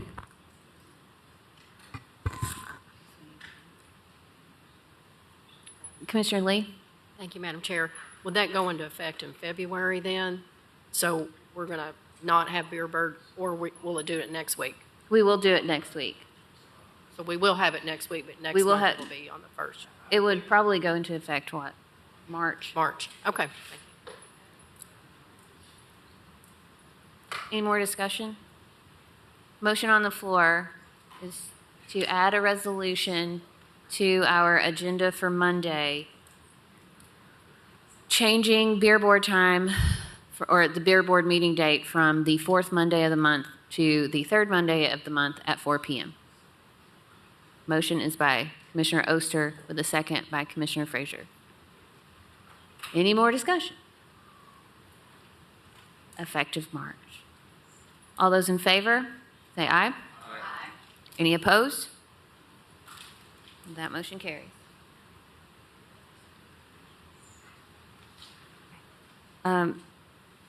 We are to the zoning portion of our agenda. Commissioners, I asked Jim Snowden and Amy Brooks to attend to give us a brief overview of the plan development zoning, since it is the first one we have ever experienced. And so they will approach the podium.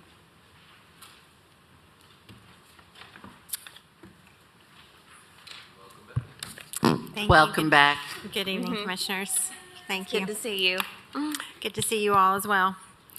Okay, so I've tried to distill this 10-page section of the code down and just hit the highlights for you all. As was stated, you all have yet to see one of these come before you. It was initially adopted in 2019. Well, it was initially introduced in 2019 and officially adopted in 2020 by this body. So, sure. Let me see. Is that better? There we go. Now I can hear myself too. Okay, so I'm going to give you an overview of the purpose of the plan development section of the ordinance, as well as an overview of the process. So the purpose of the plan development approval process is to provide an optional process for approval of projects that may not fit within the bounds of the standard zoning districts established by the zoning code, but still meet the intent of adopted plans or policies of the county. It's authorized in all districts and parcels, but they must be located in the planned growth area of Knox County and must be a minimum of 10 acres total.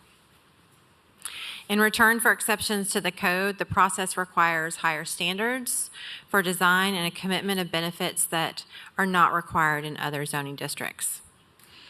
So summarize, encourage and allow more creative and flexible development of land than is possible under the district's zoning regulations. So in return for this flexibility, applications must demonstrate the elevated design standards and provide compensating amenities or benefits to Knox County. In addition to the elevated design and compensating benefits, all exceptions to the code for the proposed development are required to satisfy all of the following. And this is in Article 6.8005B of the code. So enhance the overall merit of the plan development, promote the objectives of both Knox County as well as the development, enhance the quality of design of any structures or site plan as proposed, will not cause excessive adverse impact on neighboring properties, and must further the goals of adopted plans of the county, and in particular the general plan and any of its component parts. It must provide a public benefit for Knox County. So in no case may an exception to the district regulations be granted unless the application demonstrates a substantial benefit to the Knox County community. These benefits must be determined during the review of the project and ultimately approved by this body. Benefits may include, there's a list in the code. I'll just briefly highlight these and encourage you all to take a look at those. So community gathering spaces and amenities that might include plazas, public art, formal gardens, etc. Improvement of existing on-site and off-site infrastructure, use of sustainable design and architecture, preservation of existing environmental features, preservation of historic features, any sort of adaptive reuse of existing buildings. So it doesn't have to be a site plan per se. New open space and recreational amenities, affordable housing set-asides, senior housing set-asides, and land set aside for public facilities such as schools, libraries, emergency services, or other. So in return for allowing flexibility, the plan development provisions require this higher standard for protection and preservation of environmentally sensitive lands, well-planned living, working, shopping environments, and assurance of adequately timed provision of essential utilities and streets. All exceptions to the underlying zoning district and design standards must meet several criteria. They must equal or exceed the standard objectives that are already in the code. They must not impair the regional long-term use of other properties, and they must implement policies of the Knox County General Plan or other policies adopted by this body. Applicants are required to identify all exceptions to the code and provide a specific justification for each part of the application process and any of those exemptions. So to the approval process, there's a three-step process. The first step is a pre-application consultation. Prior to submitting a formal application, a pre-application meeting is required with planning and Knox County Engineering and Public Works staff. The second step is a concept plan. So before submitting a formal application to the Planning Commission, they must present a concept plan to the Planning Commission for the purpose strictly of just obtaining information and feedback from that body. And so the third step is this preliminary plan, and this is the official application, the first official application for a plan development. It goes before, it's filed with planning staff, it goes before the Planning Commission for review and consideration, and the Planning Commission is tasked with reviewing that application based upon the evidence presented at that meeting as part of the application for compliance with all sections of this code. So the Planning Commission has several options. They can recommend approval, they can approve with conditions or additional modifications, or they can deny the preliminary plan. If it is approved, it's then forwarded to this body. And once you all receive it, you will review the recommendations of the Planning Commission, similar to all other applications you receive from that body. And you must approve as recommended, approve with conditions or modifications, or you have the option to deny the preliminary plan as submitted. Approval, I think it's important to note that approval of exemptions to the dimensional design or any of the use standards of the underlying zone as part of the plan development require justification for them to be specifically stated. So that's why it's important for the applicant to also be sure to state the rationale for their exemptions. And County Commission can impose conditions, restrictions, but these restrictions must be reflected in their final plan or any other conditions. And you have 120 days to act on the application. So the final plan review, the planning staff and Knox County Engineering and Public Works staff will review the final plan for compliance with the preliminary plan approval of this body. If it is in substantial compliance, staff will approve the plan. If it is not, the applicant will have the opportunity to revise their plan to ensure compliance or request reconsideration by the Planning Commission. The Planning Commission has the option to approve or deny that. If it is denied, the applicant must resubmit a preliminary plan application and go back through the process, which includes coming before this body. So key questions that I would recommend that you all ask as part of any plan development review is, does the project meet the broader goals of the county, including the general plan or any other adopted plans? Do the exemptions requested meet the requirements per the article? And that's 6.805B. And do the benefits or amenities proposed for the county justify the requested exemptions requested to the code? And so that is my brief overview. Happy to entertain any questions, as well as I'm sure Director Snowden is as well. Commissioner Daly. Thank you, Madam Chair. Amy, welcome back again. Thank you. There had been some questions about the conditions that planning puts on an application. Is it legal or not legal? Will it hold up in court or not hold up in court? We do know it will when it comes to us, because we can put those conditions, the same conditions or more conditions on that. So we approving it goes back to concept or whatever. If they put more conditions on it and they're not approved by county commission, will it hold up in court, Mr. Law Director? You understand what I'm trying to get to? I do. I don't know if you approve it with the conditions that have been set forth. I don't know that Planning Commission could put more conditions on it, can they? Or can they? They cannot. I didn't think so. Okay, well, you said that when they come back with that plan, you can make them change that plan. So you wouldn't have conditions. You would make them change the plan some way. Only to change the plan to ensure that they're in compliance with any conditions that are put on the plan by this body.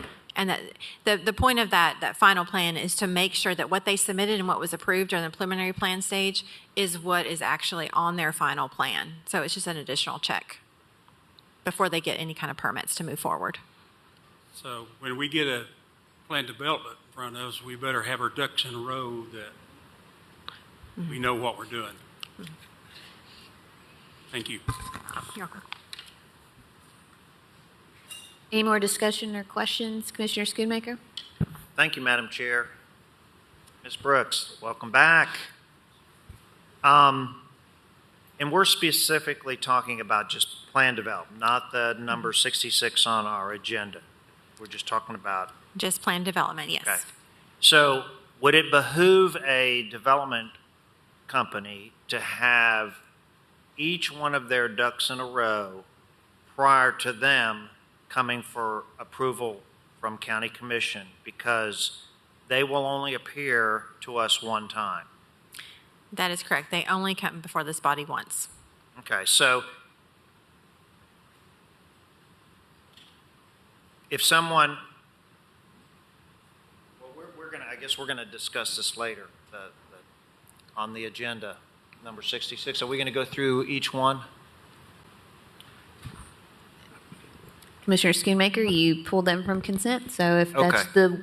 your All will. right, well, hang around. I have a question for you when it comes up again. Any more discussion or questions? Preliminary? Okay.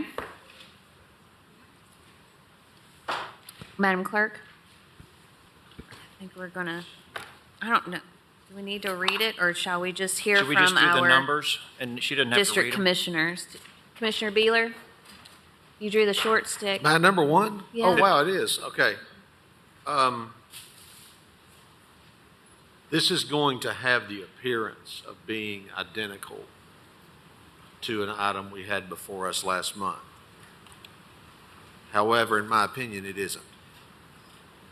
And I can state the whole case if you want me to, but in my opinion, there is some justification for a two per acre density on this one, for the simple reason that just like the one that was before us last month that was sort of on top of a ridge,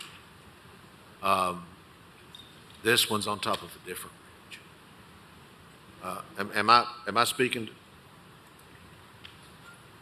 Yeah, you are, yeah. Okay. I mean, you were kind of looking at me like No, I'm listening I was to saying you. the wrong thing. No, I'm listening to what you're saying. Okay. There are three. I was getting that look, John. That's all I'm saying. There are three ridges. I'm sorry. No, go ahead. I was going to ask you to explain that. Yes, there are three ridges in northeast Knox County that run parallel to one another. Beaver Ridge, Black Oak Ridge, and McAnally Ridge. McAnally Ridge and Beaver Ridge are not buildable. You can drive up through there. On the tops of those ridges, there's nothing. Maybe one house in who knows how far of a distance. Black Oak Ridge is different. It's completely developed. In fact, there is a road, a main road, that runs the length of it throughout the Gibbs community, Ridgeview Road. It is rural residential if I've ever seen rural residential. And the lot sizes on Ridgeview Road are varied. They're all shapes and sizes, and many of them are are a greater density than 1 per acre. And so just by simple reason of the topography, the buildability, if that's a word, of where this is, I think that what the applicant is asking for, which is rural residential with the potential of up to 2 per acre, is reasonable. So, Commissioner Schoonmaker? Thank you, Madam Chair. Do you think they need to make a sector plan change?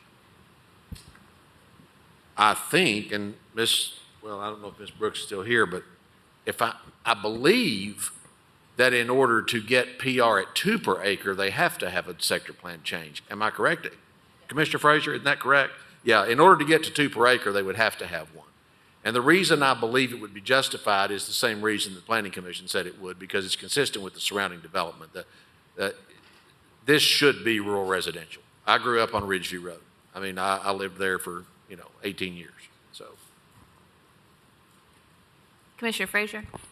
Yes, Commissioner Beeler. The land use classification in rural residential allows PR at 1 dual per acre clustered, and the applicant is asking for 2. So I'm glad you brought up your comments, because I was going to bring attention to that. This is very much like the one we had last month, and I consider it a spot plan change, which I don't like to amend sector plans very much, especially when we're going through advanced Knox, and they will probably identify that area, as you stated, for a little bit more density then. But I'll follow my district commissioner on it. Thank you, sir. We are to item number 56. Commissioner Hill?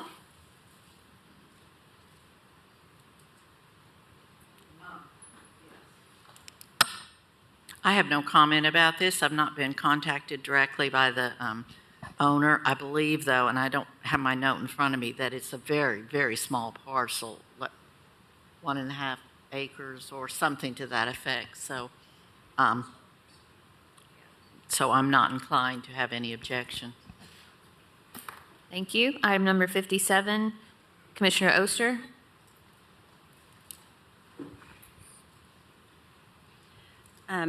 I haven't heard anything on this. I'm actually be reaching out to Ben Mullins tomorrow, but I haven't gotten any feedback on this, so.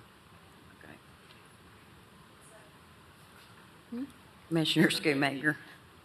Thank you. Commissioner Schoonmaker? Is this part, this is where the other half of the car wash is, behind Correct. Sam's Club? Correct. Okay. Yeah. Who was it? Commissioner Frazier. He's making fun of me over here. If anybody wants any information on any of the zoning requests, I have all of that because I nerd out on it. And it's Commissioner Oster, it's a small parcel, it's .4, it's a commercial node, and it aligns with that area.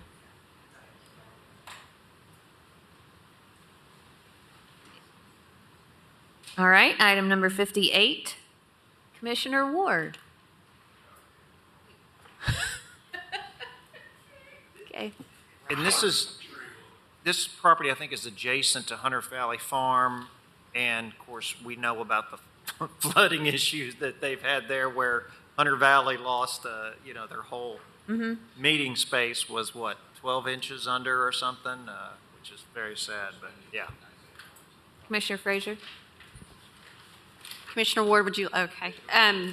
This is in the urban growth area. There is a curve there.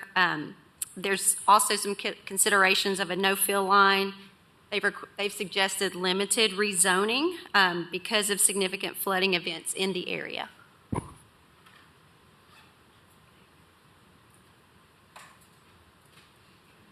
All right, item 59, Commissioner Hill. Actually, items 59 and 60 are related. I believe, if memory serves me correct, this is also another very small parcel. No? Yeah.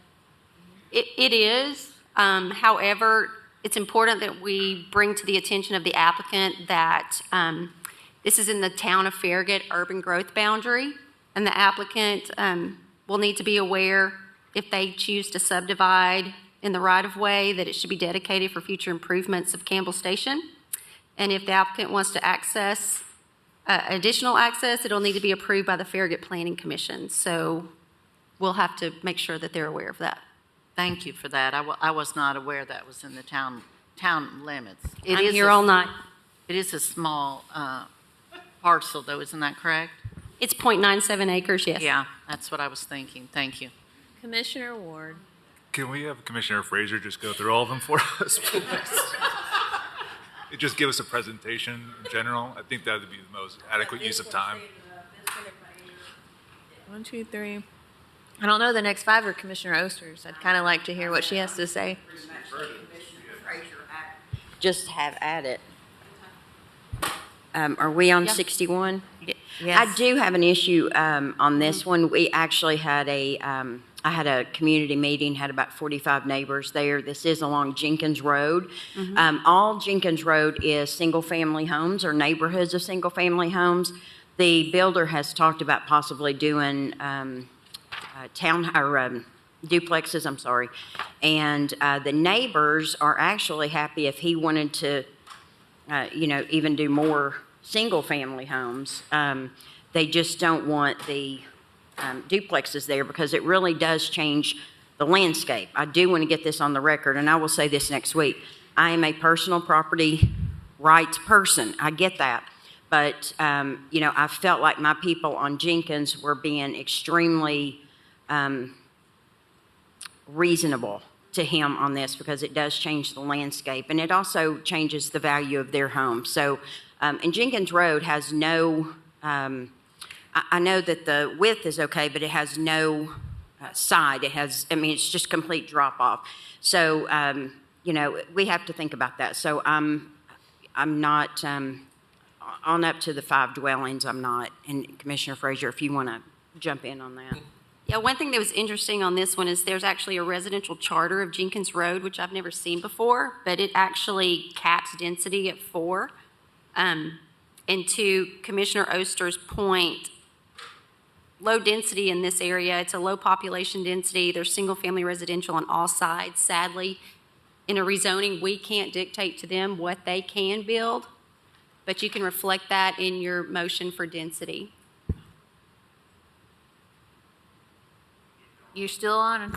I'll just say that, by the way, Commissioner Oster did her first angry neighbor meeting as a commissioner. Did a great job. Well, thank you. I appreciate that. We were in a church, so I said everybody needed to be nice. I'm going to do a church every time. Could we go zoom up just a smidge on the next one? Perfect. Thank you. This is over off of Fox Road. There has already been a zoning for 4 dwelling units per acre. However, this is another situation that I have heard from numerous neighbors on this property. Fox Road, if anybody knows it well, any of us West commissioners do know that Fox Road is very narrow, and you cannot turn left off of Fox Road onto Kingston Pike unless it's like 2 o'clock in the morning. So they have to kind of go up and around and go through parking lots and that kind of stuff. So I feel a little bit more comfortable going lower units per acre on this one.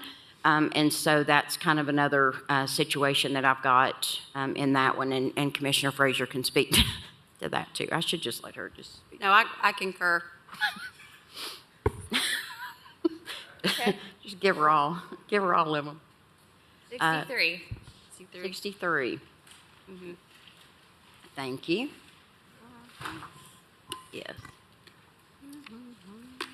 This one I have not heard much about on this one, but I will let Commissioner Frazier speak to this one. That's 63 and 64. Okay, Yes. 63 Middlebrook Pike, it's 11.04 acres. It is in the planned growth area. There was a previous request in 2001 for PR at 4, they're requesting 12. Staff approved 12, and it does align with existing development.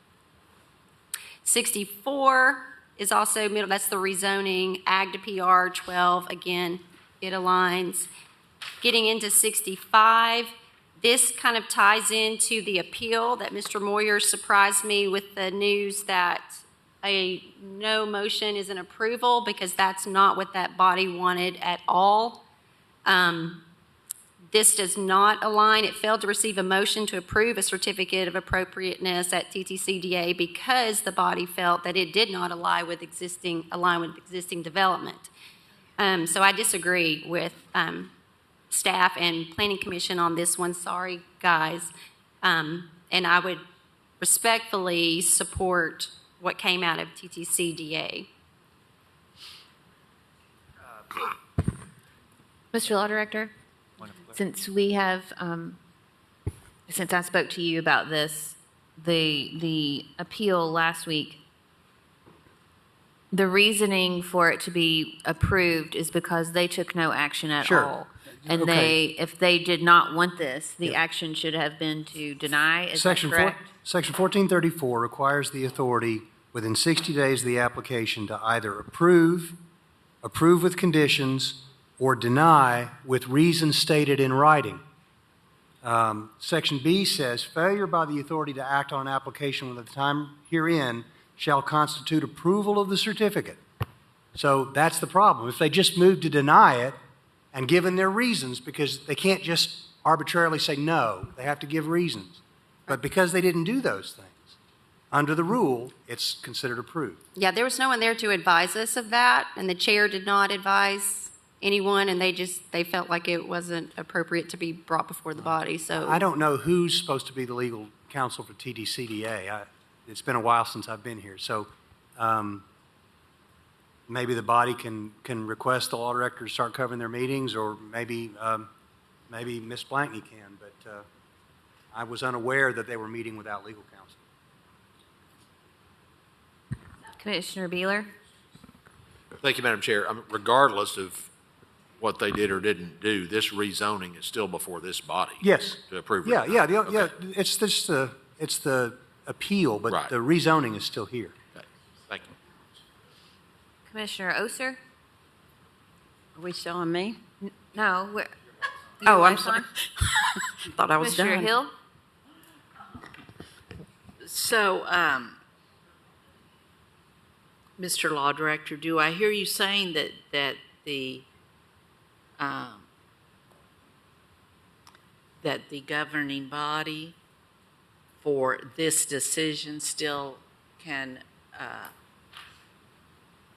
deny it because Yeah. it's within the 60-day period? Well, that deals with the TTCDA. I'm assuming, and I don't know, but I'm assuming that more than 60 days have passed since the matter was taken up. If the TTCDA could meet on it still within the 60-day period and take some action, then they would still have the jurisdiction to do that. But they lose that jurisdiction after 60 days. I don't know when the application was made. So, but like I said, all that does is take the certificate of appropriateness out. This body still has the authority to pass on the zoning. Right. So. Can't hear you. And to your comment, Commissioner Frazier, your statement is their intent was to deny? Yes. Mr. Morris, could you reach out to the chair of TTCDA and? I honestly don't even know who it is, but I'll try to find out Okay. and do that. I can get Okay. that. Commissioner Frazier, will you explain to me how the appeal affects this particular rezoning? It doesn't. It's two separate instances. All we can look at, we have to look at them separately. You Okay. cannot look at them together. So, Okay. does that answer your question? Yes. Any more discussion on 65? Commissioner Hill? If I may, to your question, however, sometimes on situations like this where we do not have familiarity with it, we may tend to agree with whatever the recommendation was from the planning body on it. So that's probably why it would be good to get some clarification. Okay. Next item is 66. Commissioner Hill? Commissioner Schoonmaker? I'll defer to my fellow commissioners. Commissioner Schoonmaker? Thank you, Madam Chair. Ms. Brooks, we're back to number 66. I know you're so excited to be up here. Do my best to answer your questions about this. Because, again, this is a first time for Knox County, Knox County Commission.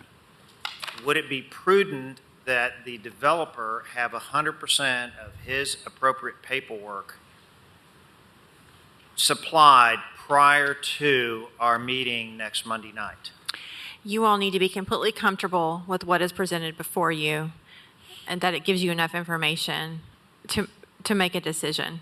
Okay, and it's my understanding that we do not have 100% of that information. That is for this body to decide.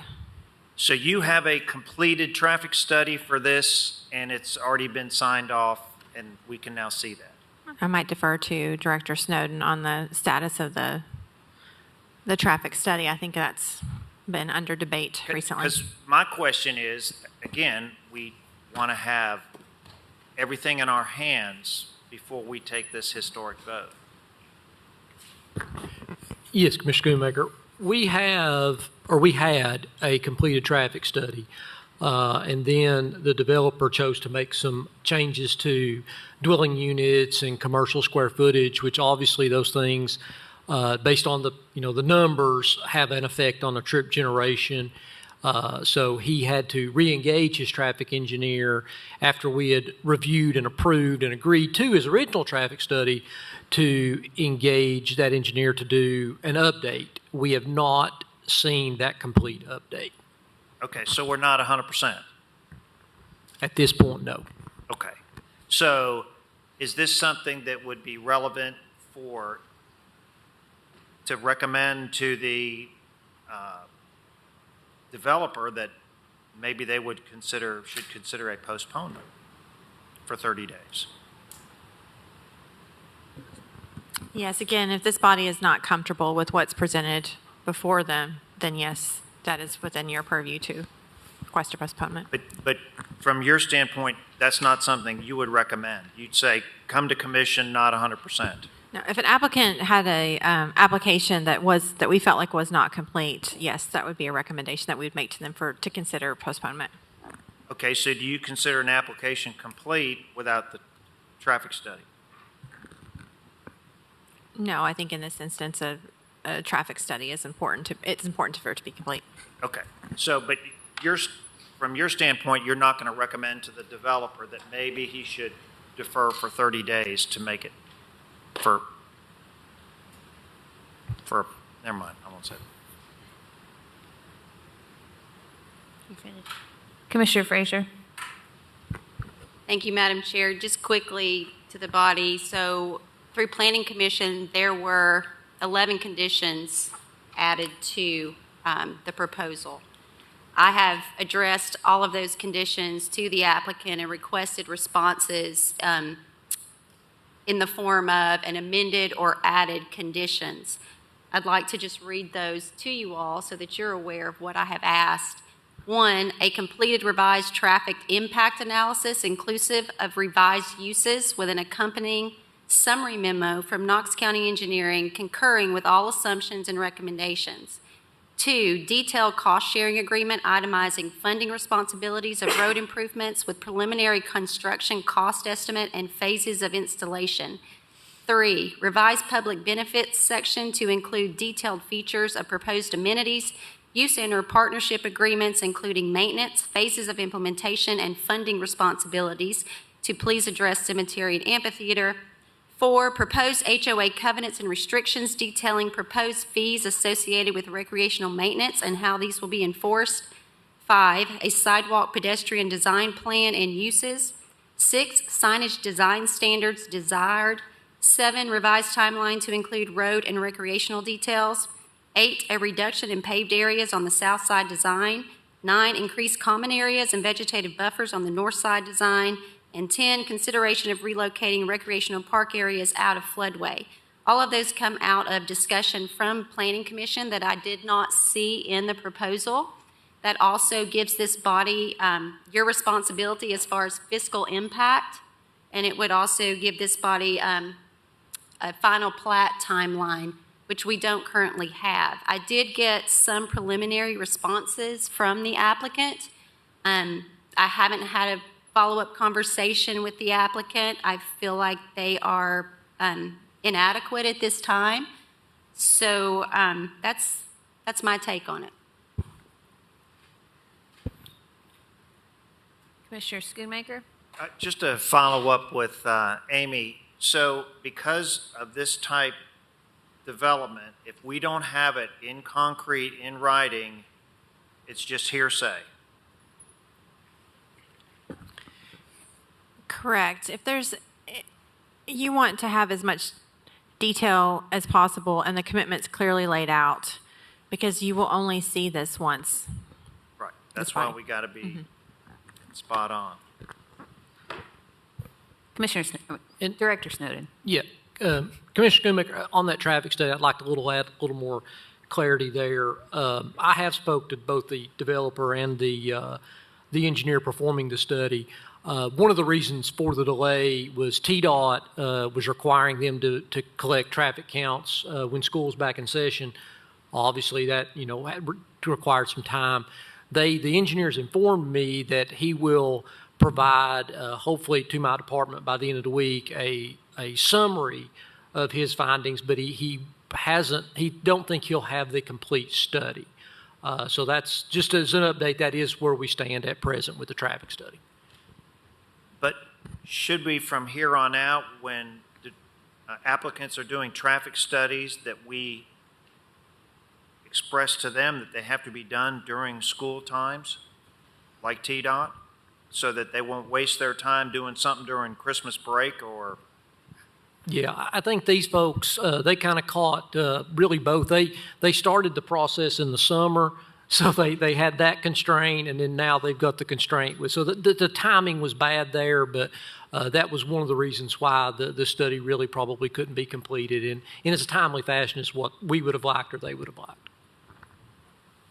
If they had a 30-day delay, though, the engineer could get the certified copy that you need if they had 30 more days. That's correct. Commissioner Frazier. Just some follow-up discussion. I do want to state that I'm really excited and want to give kudos to the applicant for bringing this concept before us. It's something I've advocated for a long time, being more creative, mixed use, kind of walkable, livable, age-in-place area with retail. And, I told him, I said, this is kind of trial by fire. This is the first PD applicant we've had come through. And when we wrote this ordinance, we absolutely knew that we would need to tweak some things. And so, kudos to them because they've just hung in there with us and they've been patient. And so some of the things we're asking for, we realize will need to come back in the form of maybe an amendment to the PD ordinance, which we are working on.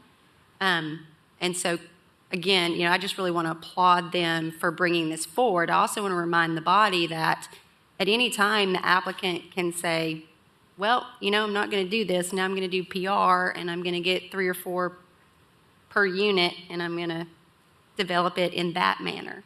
And so you do have to look at all of your available options when you're voting on this. And so my ask to the applicant is really coming from a place of, I just want to make this the absolute best project that we possibly can for our citizens with the least impact on residential citizens who are already in that community. And we've heard them. If you go to the website and you look at the comments, it's 50-50. I mean, you've got some citizens who are kind of excited about it, then you've got other citizens who it really is about road congestion and safety and those improvements that, Director Snowden and I have talked about needed to be done 10, 15 years ago. That's why we're doing Advanced Knox.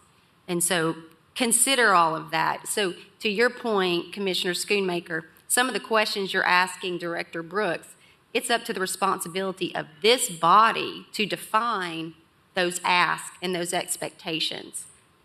The thing that we need to remember is it doesn't come back to us. So as you said, we need to have all of that, available to the applicant with a reasonable amount of time for them to respond, or if they feel like their responses are adequate and they want to come before the body, then it's our scope of authority to approve, deny, and that's really it, right? Approve, deny, or approve with conditions. Approve, yeah, conditions. So just keep all of that in consideration. Commissioner Daly. Thank you, Madam Chair. Excellent points by Commissioner Frazier. I said earlier that plan development, this is coming before us. It meets the growth plan. It meets everything. And that's what we want. That's what we as Knox County said, that we want good growth. We don't want the sprawl.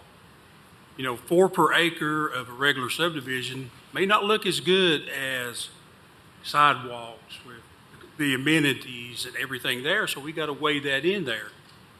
We only get one shot, like we said, we only get one shot at this, and hopefully that they will defer for 30 days so we can get this worked out to where when we make approval on it, that it is done correctly. So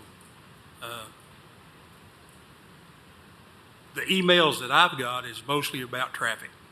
Traffic. I got news for everybody. We're going to have traffic forever. So, Emory Road, give us a little update there, Jim, about Emory Road. The developer is responsible for improving so much of Emory Road, correct? Correct. Under the original traffic study approved, I think the ADT on West Emory Road now is currently around 10,000 cars a day. At full build out, I think the site close to doubled that, so you had close to 20,000 cars a day. So TDOT was requiring a consistent 3-lane section through their development area, center turn lane, wider through lanes in both directions. And then the other concern that TDOT had that was a condition was a dual left turn lane off of Clinton Highway. There's a single left now, so the dual left is just the delay in the peaks was getting really problematic, so they were going to had to add a dual left turn lane on Clinton Highway. So there were some on-site and off-site improvements. Commissioner Jay? Thank you, Madam Chair. While we're on the topic of West Emory infrastructure and how it relates to this, this is a perfect example of 25 or 30 years of neglect of our infrastructure. We want more developments like this, and yet we're struggling because Knox County is built on old country roads. And I know there's philosophical differences about state roads versus local roads. I think it was in August we sat down, maybe it was September, but sometime earlier this fall, I sat down with Mr. Snowden in engineering and said, tell me what it would cost right now to take West Emory, widen it, turns lanes, sidewalks, infrastructure, all the way from Oak Ridge Highway to Clinton Highway. We sat down, we went through that, and it was about $50 million. And if the resources were available, Mr. Snowden said that his team could finish it in about 6 years, starting today, give or take. We could do that. We could decide to amend our growth plan or amend our capital budget. We could decide to spend $8 million a year for 6 years, give or take a few dollars, and we could improve that. It's a state route. And there's a philosophical difference between we should wait for the state to do it and sharing the cost versus take the lead. And I just would argue that this is a perfect example of that if we don't start taking the lead in our own infrastructure, and if we don't start really allocating real serious resources to this road, every one of your districts has a road like this that is desperate. It is like for 30 years, the doctor has said, if you keep eating cheeseburgers, you're going to have a heart attack, and we just keep eating cheeseburgers. And by God, our whole county is clogged and dying quickly. We've got to do something to open up the arteries. This includes Hardin Valley Road. This includes West Emory, Tazewell, Washington Pike. We can go all the way around the county. This is a perfect example of if we neglect our own infrastructure and we don't get ahead of it, we will not be able to accommodate growth. And I still argue that we ought to do more ourselves and then ask the state to partner with us on the back end instead of waiting for them to do it. But I know that is not always popular and it's not always easy, but we have an amazing engineering department. Let's put them to work. Let's get it done. That's a big primer for a long-term discussion on budget, but we could do it if we wanted to. We just chose not to. Commissioner Hill? Ms. Brooks or Mr. Snowden, when did you all first become aware that this was a project that Smithfield was interested in pursuing? Has it been years or just 6 months ago, or what kind of time frame have they been dealing with you on this? I think spring, around the springtime, is when we first became aware that they might be interested in a plan development. All right, so roughly a year, a little under a year Yeah. then. Okay, and all along the way, have they communicated with you? Have they asked about what expectations are? What kind of dialogue has occurred? Well, I've been in and out of the discussion over the last 6 to 8 months, but I mean, I feel like they have been communicating and sat down with staff and asked questions and reviewed the code. But I don't know, Director Snowden, what's been your experience? Yeah, I think they've been communicating well with my staff as well as planning staff while Amy was away. So I would think that it was been fairly positive. Okay, so none of this is a surprise or a shot in the dark or came at the county out of the blue then. Is that just fair to say? Just because right now it seems like we're asking them to do what we don't even know ourselves really quite what we want them to do. That's just a comment. Commissioner Frazier? It's me again. Kind of to their point, to Commissioner Hill, if you go through the proposal, it actually lists everyone that the applicant has reached out to. Part of the plan development ordinance is that it's a holistic approach, meaning they have to reach out to landscape architects, they have to reach out to the schools, they have to reach out to the community. There are lists of professionals that have to be included in the preliminary portion of this. I do want to further comment that the Parks and Recreational area has kind of been a sticking point back and forth in talking with Legacy Parks and talking with Parks and Rec, with Director Mack, that this is everything that you see as far as what the county will be responsible for fiscally is not in any department's budget. It's not in Engineering and Public Works. It's not in Parks and Rec.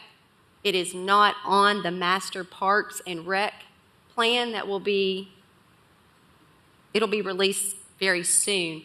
So everything that we would be fiscally responsible for would have to be an appropriation by this body. So,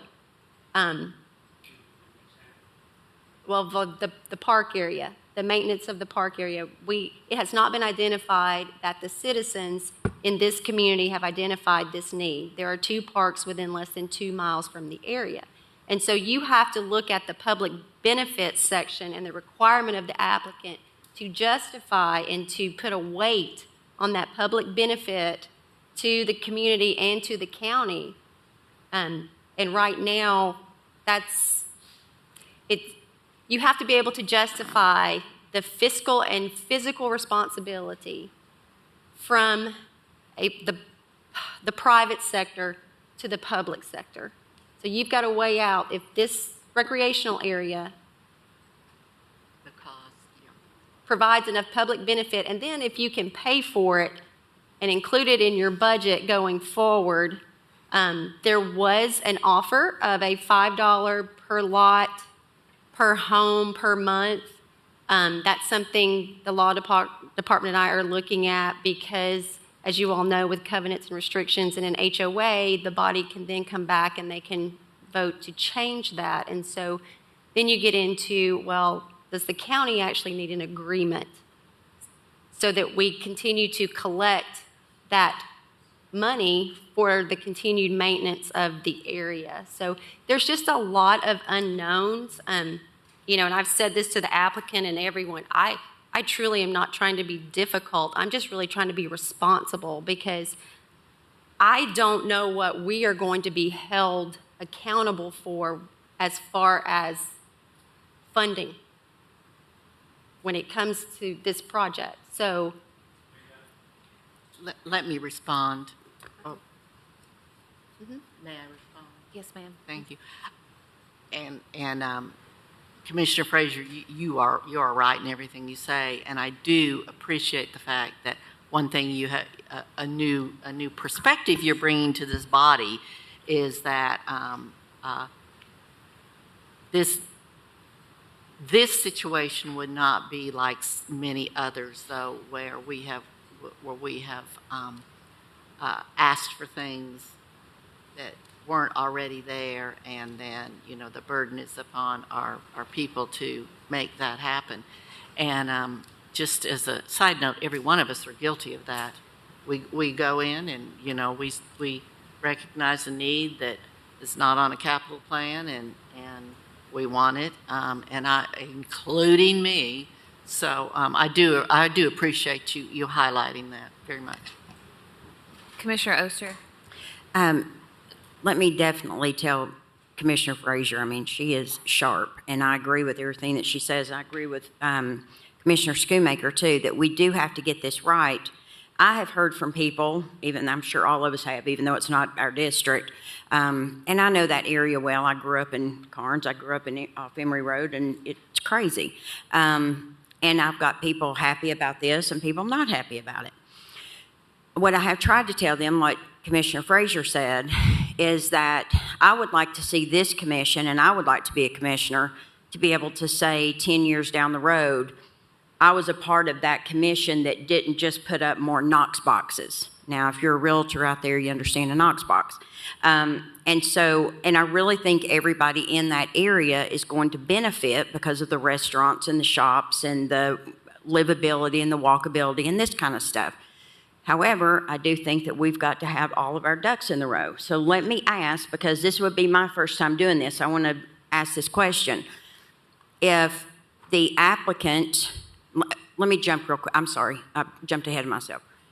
The applicant had a community meeting at Carnes months ago, and I was in attendance with other commissioners, and he tried to answer every question that was put out to him. He really has been very community-oriented in this situation, and we've got to give credit to the developers when they do that, and so I want to give him credit for that. And I do think with Mr. Snowden and Ms. Brooks that he has kept them pretty well informed and apprised. And then there are also things that we know, there again kind of using my realtor hat, that things come up and change, and real estate and building and developing and engineering and that kind of stuff is very fluid at times. And so it's kind of hard for us to get to where we need to be for our constituents, and the developer to need to be where he needs to be to make his product and make his money. But let me say, if the applicant decides he does not want to postpone this for 30 days and he comes to us, are we able at that point to put conditions on him that would come back to us? No.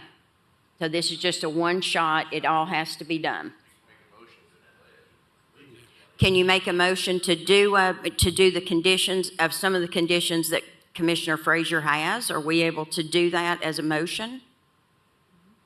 We are? Okay.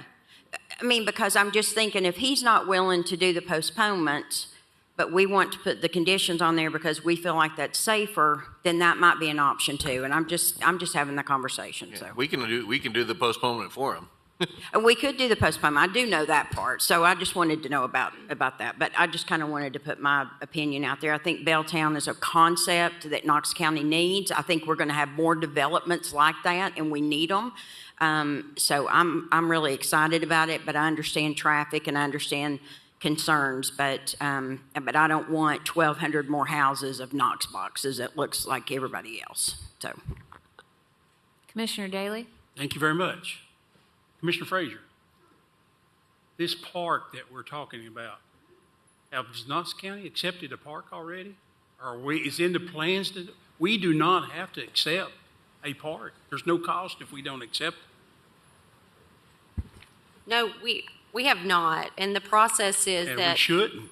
it would be an agreement with Legacy Parks, and then they would deed it over to Knox County, and we would then be responsible for We don't the have to. maintenance and possible installation.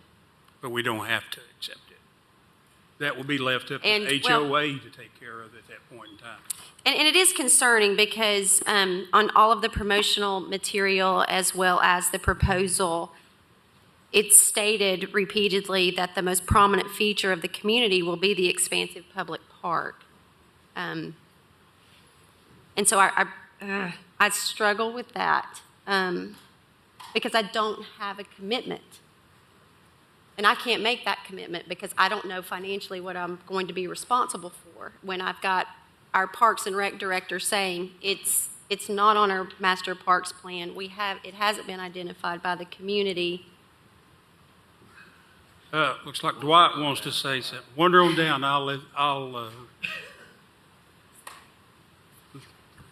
Thank you, Commissioner. We have met with the developers, and we have expressed a couple concerns to them. To begin with, we have not accepted or committed to anything. So let me go ahead and stipulate that right up front. Two, one of the concerns we have, and I understand and will credit them with acting in good faith, but the marketing materials suggest various uses for this space, which Director Mack and Ms. Benedict, who's been extensively involved in this project, clearly do not think are supported by the fact that the vast majority of it is in the floodplain and is not buildable. That doesn't mean it can't have some recreational use. In Commissioner Lee's district, we have Collier's Preserve, which is similar property. It's a very passive use. It's walking trails and very limited improvements. So when the property does flood, the county doesn't suffer any property loss. But our concern is marketing materials for Belltown that show kids playing ball or outdoor pavilions or things like that. Now, obviously, these are just artist renderings, suggestions of what might be, but they do create expectations on the part of potential buyers that ultimately, if we accept the property, we would be the party that disappoints them. So as the project moves forward, we want to have a clear understanding. I think that may be what Commissioner Frazier is speaking to as to what is viable on that portion of the property that they propose to convey to the county. So I hope that helps answer any questions I can. Obviously, Director Mack's gone home for the evening, but I'll do the best I can. Well, we do not have to accept that part. Will that come before county commission to be accepted, or can the mayor accept that land? No. I'm on the board of Legacy Park, so I can answer that. It is simply a donation of land to Legacy Parks as part of the proposal. In normal circumstances or any other circumstances, Legacy Park may accept a piece of land in the hopes that one day it may become a park or be conveyed over to Knox County. Sometimes they'll do it for preservation's sake. But until they could still donate the land to Legacy Parks and it could just be held forever. But until Legacy Parks then sat down and said, hey, county, do you want this now? Nothing would happen with it. And the county would could decide take it or not take it, or, great, you got it at Legacy Parks, we don't want it. So it really is just a donation of land to Legacy Parks as an independent 501c3 organization. And that is the model, Commissioner Daly, Commissioner Jay is correct. That's the model that was used with Collier Preserve. The property went through Legacy Parks prior to it coming to Knox County. And I can tell you, of all the projects we have in Legacy Parks, this is mentioned, but it's so far down the priority list of things we would need to fundraise for or have to, or put as a priority. I mean, it's not on the radar. It's on the radar. We're always willing to accept land donations in hopes of preservation and green space and potential parks, but it's not anything that we're eminently looking at to fundraise or to turn into a park. Because usually Legacy Parks accepts a piece of land like Collier Preserve to go out and privately raises money, improves the park, raises that private money, improves it, and then convenes it over to the county, to continue its legacy. So it's just not anywhere on our radar. Well, the developer is out there marketing the park. And if this commission or a next commission does not accept that, the developers can say, well, it was county commission didn't take the park. We wanted it, we gave it to them, that they didn't want it, which is, I think we have to look at it like Kim says. We got to look at it, what would it cost us? And with 2 or 3 parks being close by, I don't know if I would accept another park. I mean, someplace we got to stop, So. Well, and again, Director Mack would tell you that while we appreciate the availability of space, to Commissioner Jay's point, it might be good in a land bank for the sake of preservation on Legacy Park's part, but it doesn't necessarily represent suitable land for park development in every case. It doesn't necessarily It may not be consistent with what we're looking for. We have limited bandwidth. There's only so much park space that we're equipped to staff and maintain. And so you might say, we have 1,000 acres. We'll give you a perfect flat land to make a great big athletic complex. Well, we're going to be back before this body saying we simply don't have the capacity to take that on at this time, and we'd need some help. So we did share our concerns with the developers because we do worry that eventually people will be buying homes in the subdivision with expectations that may or may not be met. I think they hear us. I hope they'll update their materials as they go, but we have shared the concern. Now, Thank you, sir. That the applicant can choose to develop and include all of the amenities that they are marketing, but it will be maintained from the private side, not the public side. So if they wanted to go forward and say, you know what, we're going to go ahead and we're going to do all of the recreational areas and the installation, and it's just going to become a part of our HOA, they could come back and offer that up as an alternative to consider. Commissioner Lee? Thank you, Madam Chair. To go along with what Commissioner Jay said, so would it be possible that we could say you could donate that park for the preserve, and then at some point, if the developer or the homeowners decided they wanted to raise the money to make a more functional park, they could do that? Yeah, once a landowner donates a piece of land over to Legacy Parks, it is the property of Legacy Parks, and it's infinitely harder if then they go back and go, hey, we want to do that. Now, they could raise all the money, donate it to Legacy Parks, and build out their own park. I think the difference in this is it a public park that everyone has access to? Could John Schoonmaker go there and walk his toy poodle? Or is it a private park because John doesn't live there? I think that's the big difference. If they could certainly develop it privately and call it a great amenity and keep it for their own. The key, obviously, for them is let's get a donation of land for the value, but let's also pull in a third party that might help develop something that we may or may not do ourselves. So, once you give away land, though, it ain't yours to come back and do anything with. So.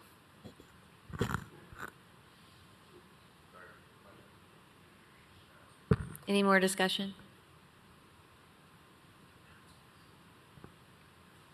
We are now to announcements. I didn't know that was on here, but I'm being told. I'm teasing. Commissioner Schoonmaker. Thank you. I just wanted to recognize that on Thursday of this week, our illustrious law director has his birthday. Happy birthday.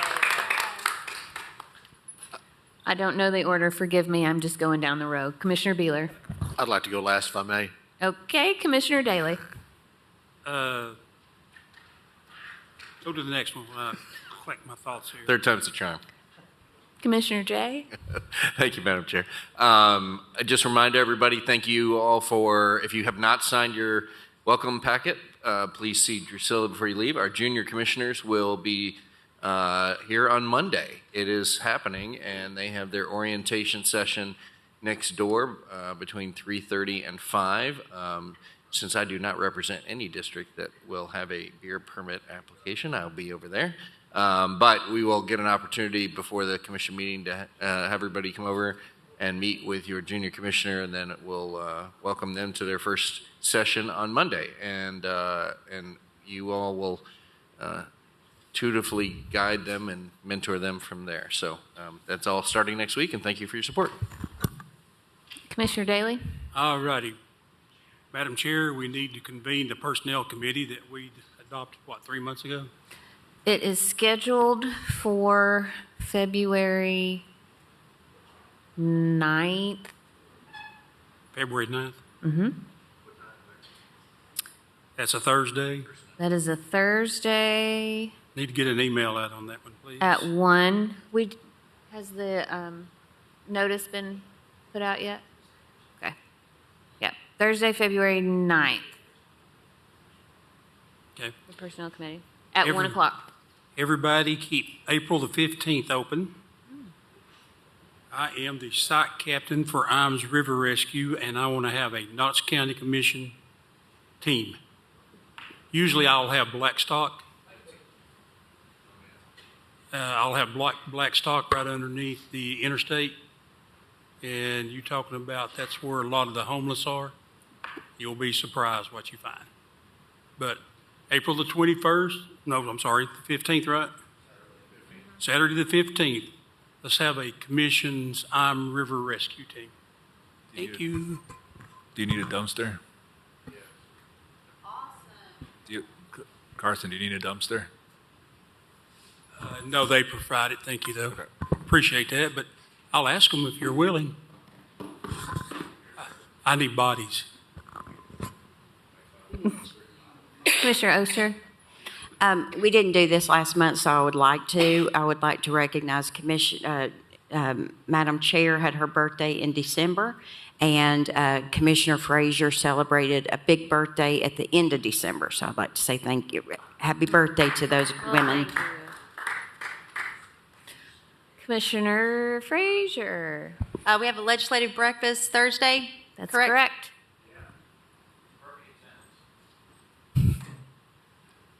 Commissioner Beeler? Thank you, Madam Chair.